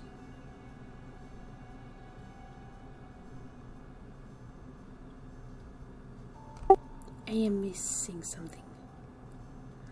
Well, I haven't used it yet tonight.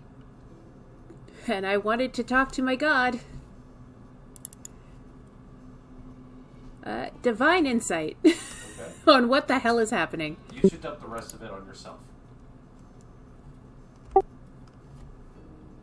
I just look up. Are you sure?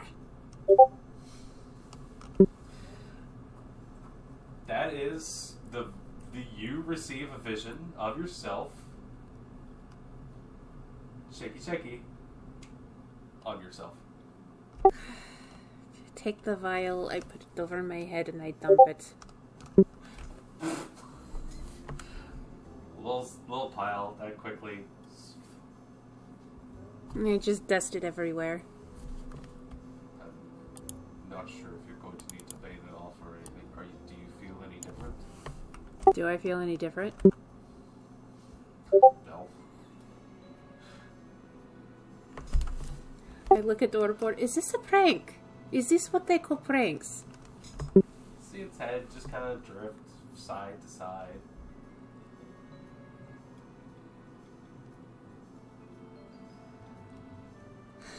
I guess I'll test this then, and I'll take out my tarot deck and just do a reading to see if it has enhanced anything, if I can hear the dealer any more or less. You take out the card.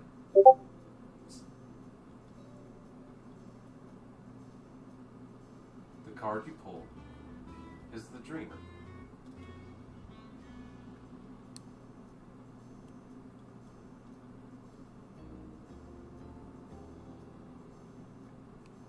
I need to go to sleep. I am on watch. Well, perhaps you finish your watch, then you go to sleep. Alright, I guess I will finish my watch and then go to sleep at some point. Sorry, it's been a long day. I'm very confused. I understand. You must all be going through quite a lot, and I am, again, dreadfully sorry to ask all of you for this. Do not be sorry. I am very happy to be here. There are worse places I could be for sure. I assure you this is a great deal. She just reaches over and pats his hand. I shouldn't keep the other little one waiting. Yes. You try to rest. It won't be long until you'll have to go out again and you'll be on your own, so sleep, please. For me, as a favor. Yes.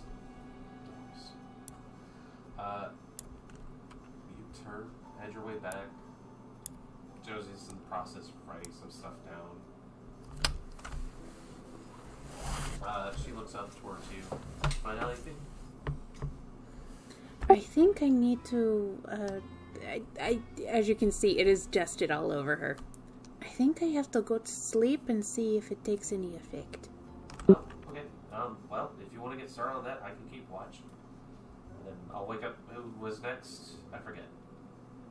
I believe Shiri had the last watch with Ind. Okay. And then I'll get them when that is the time.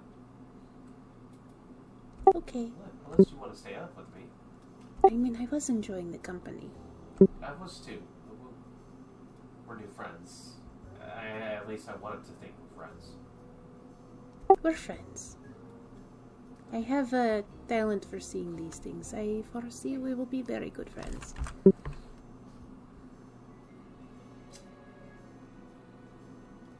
Some idle chatter. Not too loud as to wake up the other people. She can't really determine much else from these items due to, like, as she said, just missing some means of really figuring out what the stuff does. And of course, she only knows as much as that Earth Genie talked about the beans. So she tries her best, but at the same time, it's like, I'm very tired. They're beads. I've been They're up beans. for a while. I've been running from people because they're jerks. Then I was digging a tunnel, and then I had to save some other people from a death hall, and then that led to another thing. And now I'm here.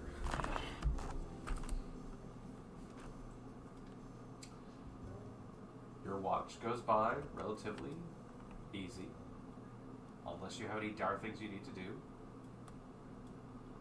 You go and wake up Shiri in it. I will go to End first and just kind of tap. End, it is your turn. Okay. Thank you for waking me up. course. If you want, there is some leftovers from dinner if you're getting hungry. I know it's close to morning. Okay, I should be good. Thank you. Sherry, it's your turn.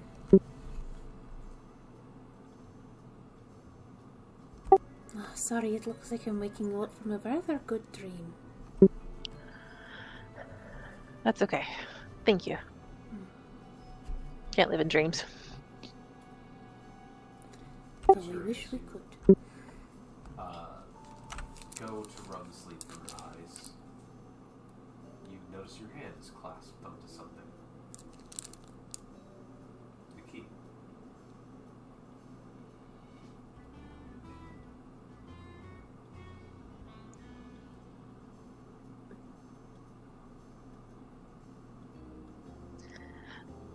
After you get some good rest, Castrio, can you look at something for me? After some rest. Of course, absolutely. Just remind me, alright? Of course. Good night, you guys. Josie climbs into her bed and descends into her little living room space. Good night, Josie. See you in the morning. You don't happen to have a coffee pot in there, do you? Just climbs her way back out. Sorry? A coffee pot? What's a coffee pot? Oh, never mind. When we get back to Undertown, I will get you some. Okay. I feel like I should be concerned. This just makes her way back down. She doesn't close her lid this time. And Jerry, two of you get up to anything while you take your watch? I was curious since I was doing this. Is there anything I noticed about End when I'm healing her?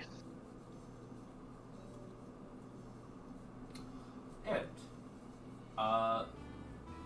At some point earlier, Sherry had been tending to the wounded, making sure everyone was taken care of. You would have inevitably been one of those figures. How... It was up to you how you wanted to flavor it. You took 3 points of lethal damage at some point in the past, which is gone now, but where would that injury have been? Or perhaps the extent of it, I would ask. I think it was just like from my arm, like splashed up to the shoulder area, because it was when we fell, right? Mm-hmm. To that fun trip slide. And just sliding down before hitting the river. The scrape on her arm is discolored, I would say. Not terribly. Not gangrenous or anything like that. The reddening of the boo-boo, I guess you could say, or the injuries, is not... You know what? I want to make this fun. Okay. And what color do you think you bleed?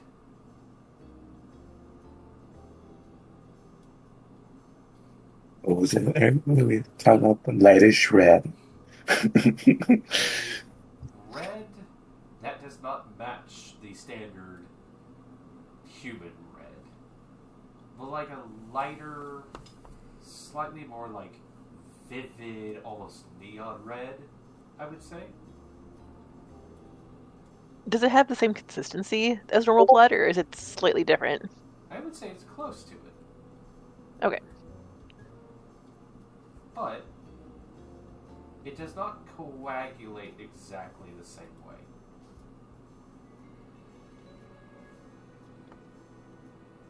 It kind of still retains a little bit of its liquid form.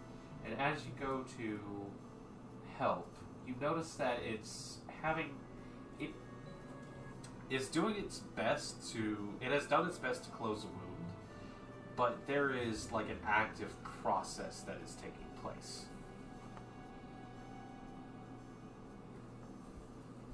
The musculature and everything else along those lines, from what you can gather, it's not a big gaping wound or anything like that. Still seems to be relatively correct. It's just the blood is a little bit more comic noir standout.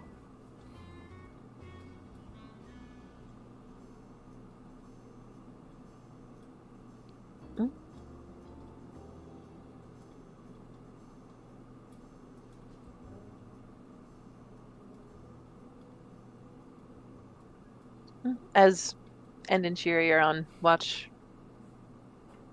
she will ask End,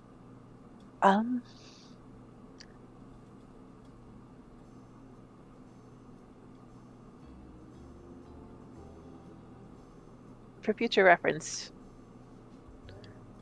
does normal healing work on you, or is there something else you need that isn't... That's, I guess, another school of magic that might help. Like, what do you mean? I know Opus would make a really good stew whenever I got hurt.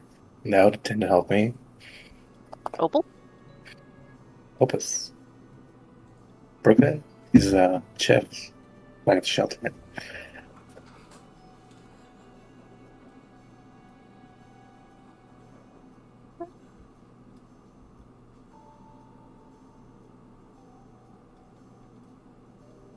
Sure, I believe. What I know. Oh, sorry. No, I was just what I know what Opus is.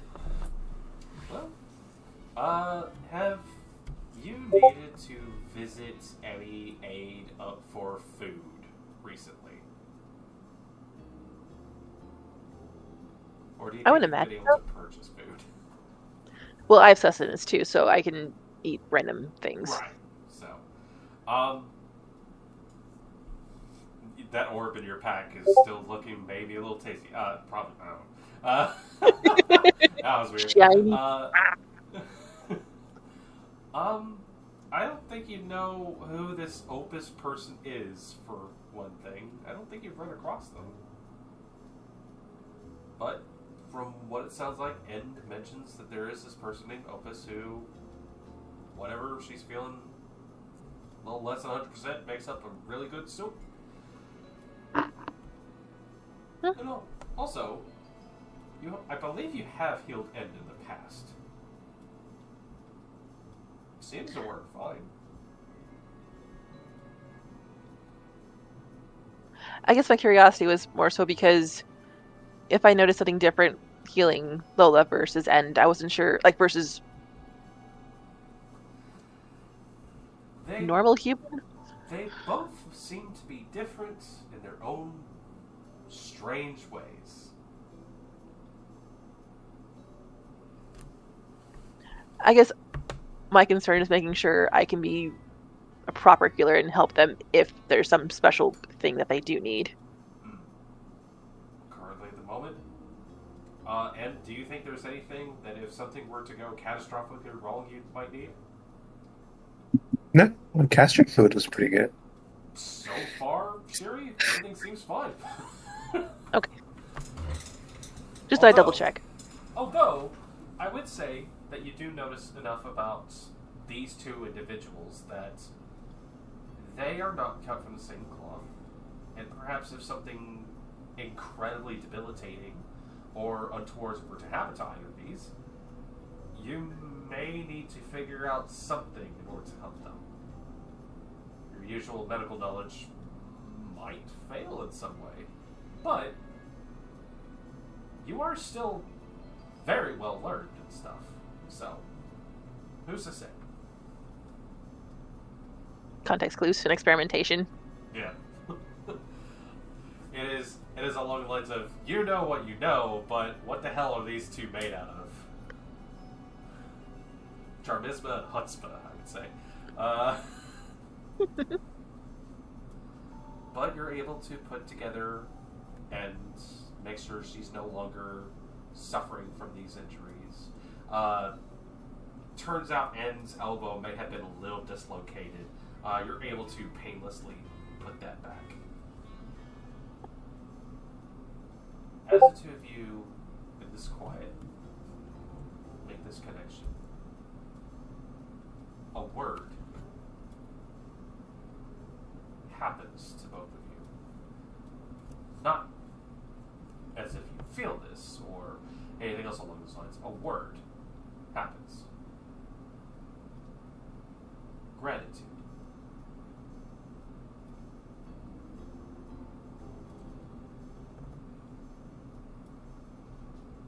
For some reason, that just occurs. It's possible to tell where it's from. It is both of you sort of just experience, for lack of a better term, a word. You don't hear it. No one says it. Gratitude.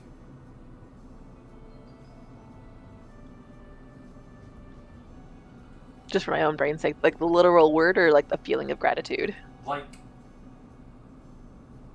someone flashed the word in front of your eyes. Okay. But it didn't actually appear. Like someone wished to express it, but did not have to say it. Okay.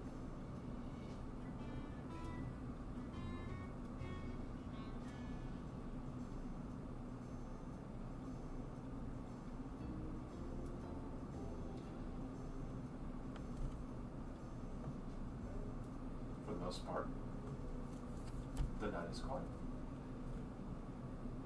The fire continues. Nothing comes creeping out of the darkness, thankfully. The water nearby continues to drift a bit. There's no cause for alarm. All is quiet on the front.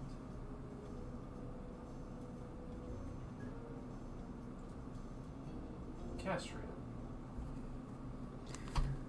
Oh Lord, here we go. Yep. We find you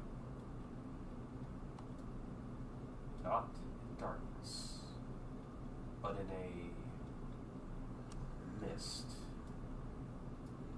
along what appears to be a long, winding, gleaming road of perhaps stars or moonlight or something.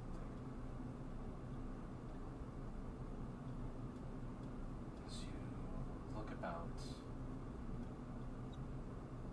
there is just feeling of open space. And as you focus,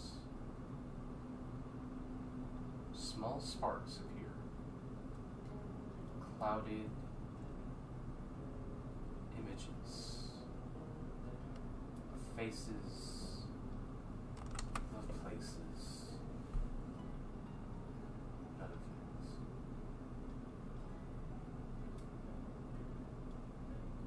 As you turn your attention to these different spaces, the road beneath you seems to curl and twist in the direction that you turn your attention to.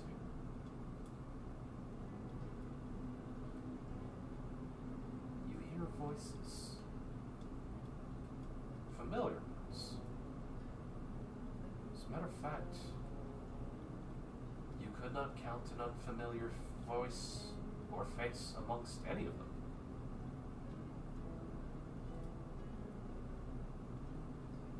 As you focus a bit, you see the faces of people you recognize, people who you have just been with today, people you wish you did not.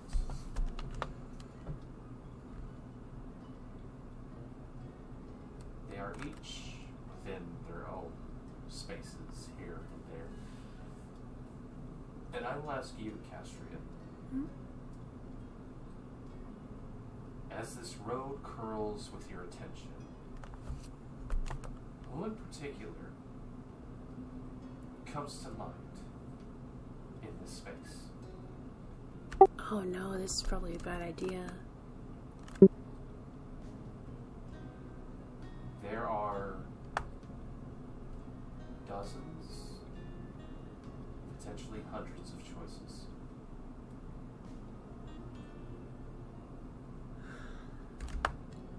Because she is on her mind.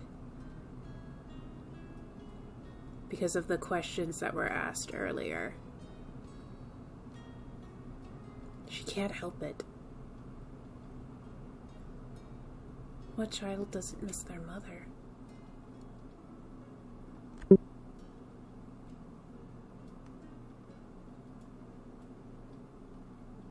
road curls and stretches to a disappointment and connects with a misty portal.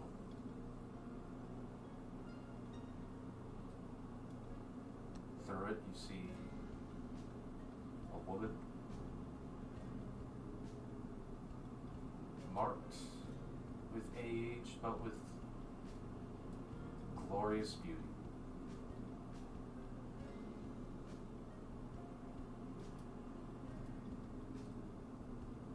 Do you take the road?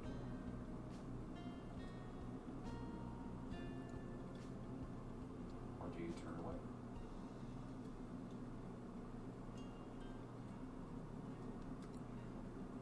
She thinks about taking the road for a moment. But then she remembers what's coming. And she knows where that road leads. And so she turns away. Instead tries to follow another voice if she can find it. The road shifts and moves under your feet as you... No, sorry. Your coils. As you make your way forward. You don't even look back. It's not necessary. Does anyone else come to your mind? Her second mother. She wishes to check in on the gems. Who in particular? Mama Diamond? Mama Diamond or Jade. Jade. She wants to see what Jade is up to. Okay. The road winds. Next, you see within this portal a beautiful, vivacious, young, spunky lady. As you approach, you see that it is not the magnificent gems that you see beyond this portal, but a lush green space. To know more, you would have to enter, and you will find yourself out of the space. Do you do so?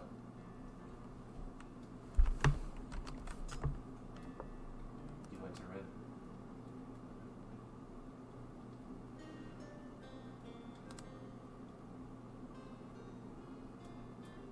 Above, before, beneath you, stretch towering trees of strange wood that you have never seen before.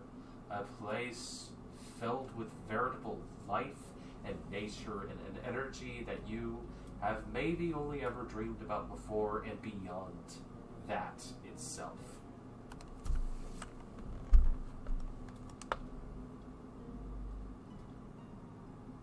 You see the young woman who would become known as Jade stands, a hand against the trunk of this great, powerful tree. As she looks down at a sight of desolation and ruin. And though you cannot meet her gaze, you know that she weeps great tears. Despair and sadness.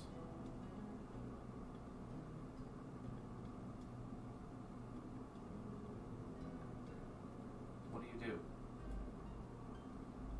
She hugs her friend. You move forward, you make contact, and she, startled, looks like she goes for a weapon, but she stops and looks up towards you. Cassie, what are you doing here? I am dreaming. Are you dreaming? We're dreaming? I think so. She looks down at the ruin. Smoke and embers rise from what appears to be a ruined township. Is this home, Jade? This was home. What are you doing here? Am I dreaming? Or you're not... You were never here. This is... You shouldn't see this. I'm not... I don't like this. I don't want to be here. Then let's go.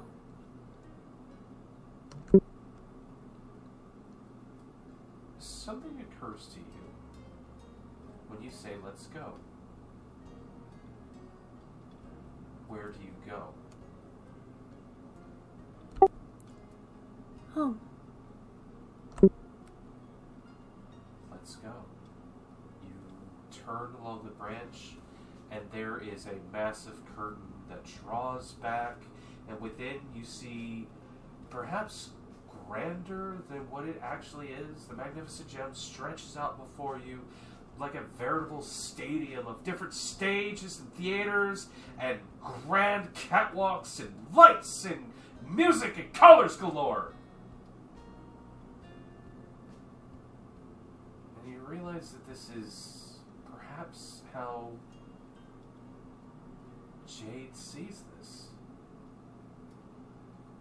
How Jade sees this wonderful place, and you see happy, smiling faces of not just performers and dancers and artists and musicians, but you see a new family. People who don't know, but she wishes to protect. Malachite to Mama Diamond to Old Emerald to whoever else might come through those doors. Even Aqua Green, who just recently signed up, perhaps.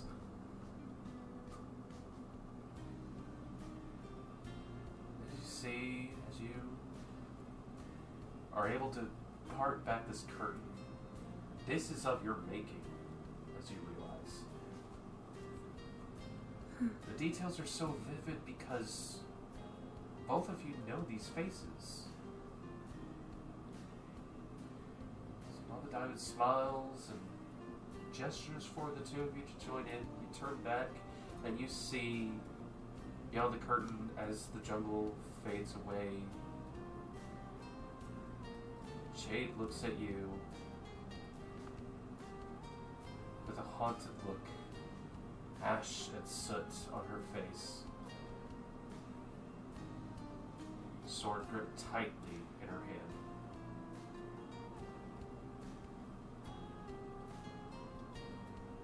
She steps past the threshold, joins you. All that is gone.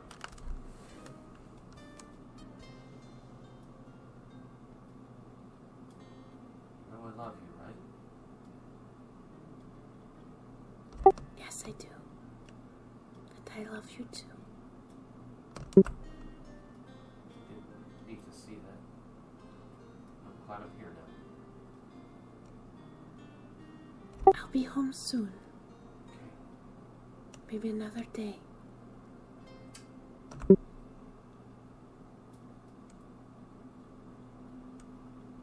because you're in charge of this,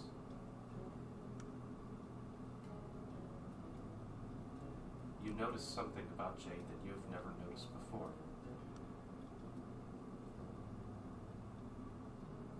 Whether it's been hidden or lied about or something else along those lines, you recognize a secret that she's been holding. And unfortunately, for everyone, I'm only going to message this to you. Oh no, but we've been holding everyone hostage. But, Castro, Mm-hmm. I think I can call it already, but you can tell me. you have discovered the secrets of these strange files. To be able to dream walk. It's a rare gift.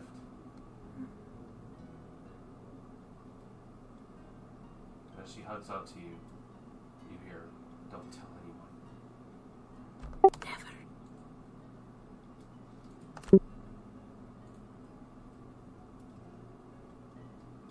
You spend the rest of the night in a dream of a dream. The morning comes without sunlight, and all of you are refreshed and ready to go.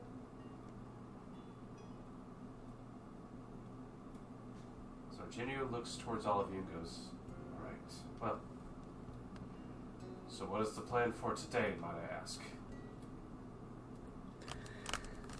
Next ingredients.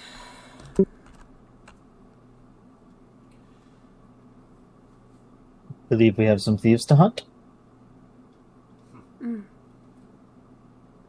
Oh, if we could find them, that'd be great, Josie says as she kind of pokes her head out of her bag. I can do a reading, see if I can spot them somewhere.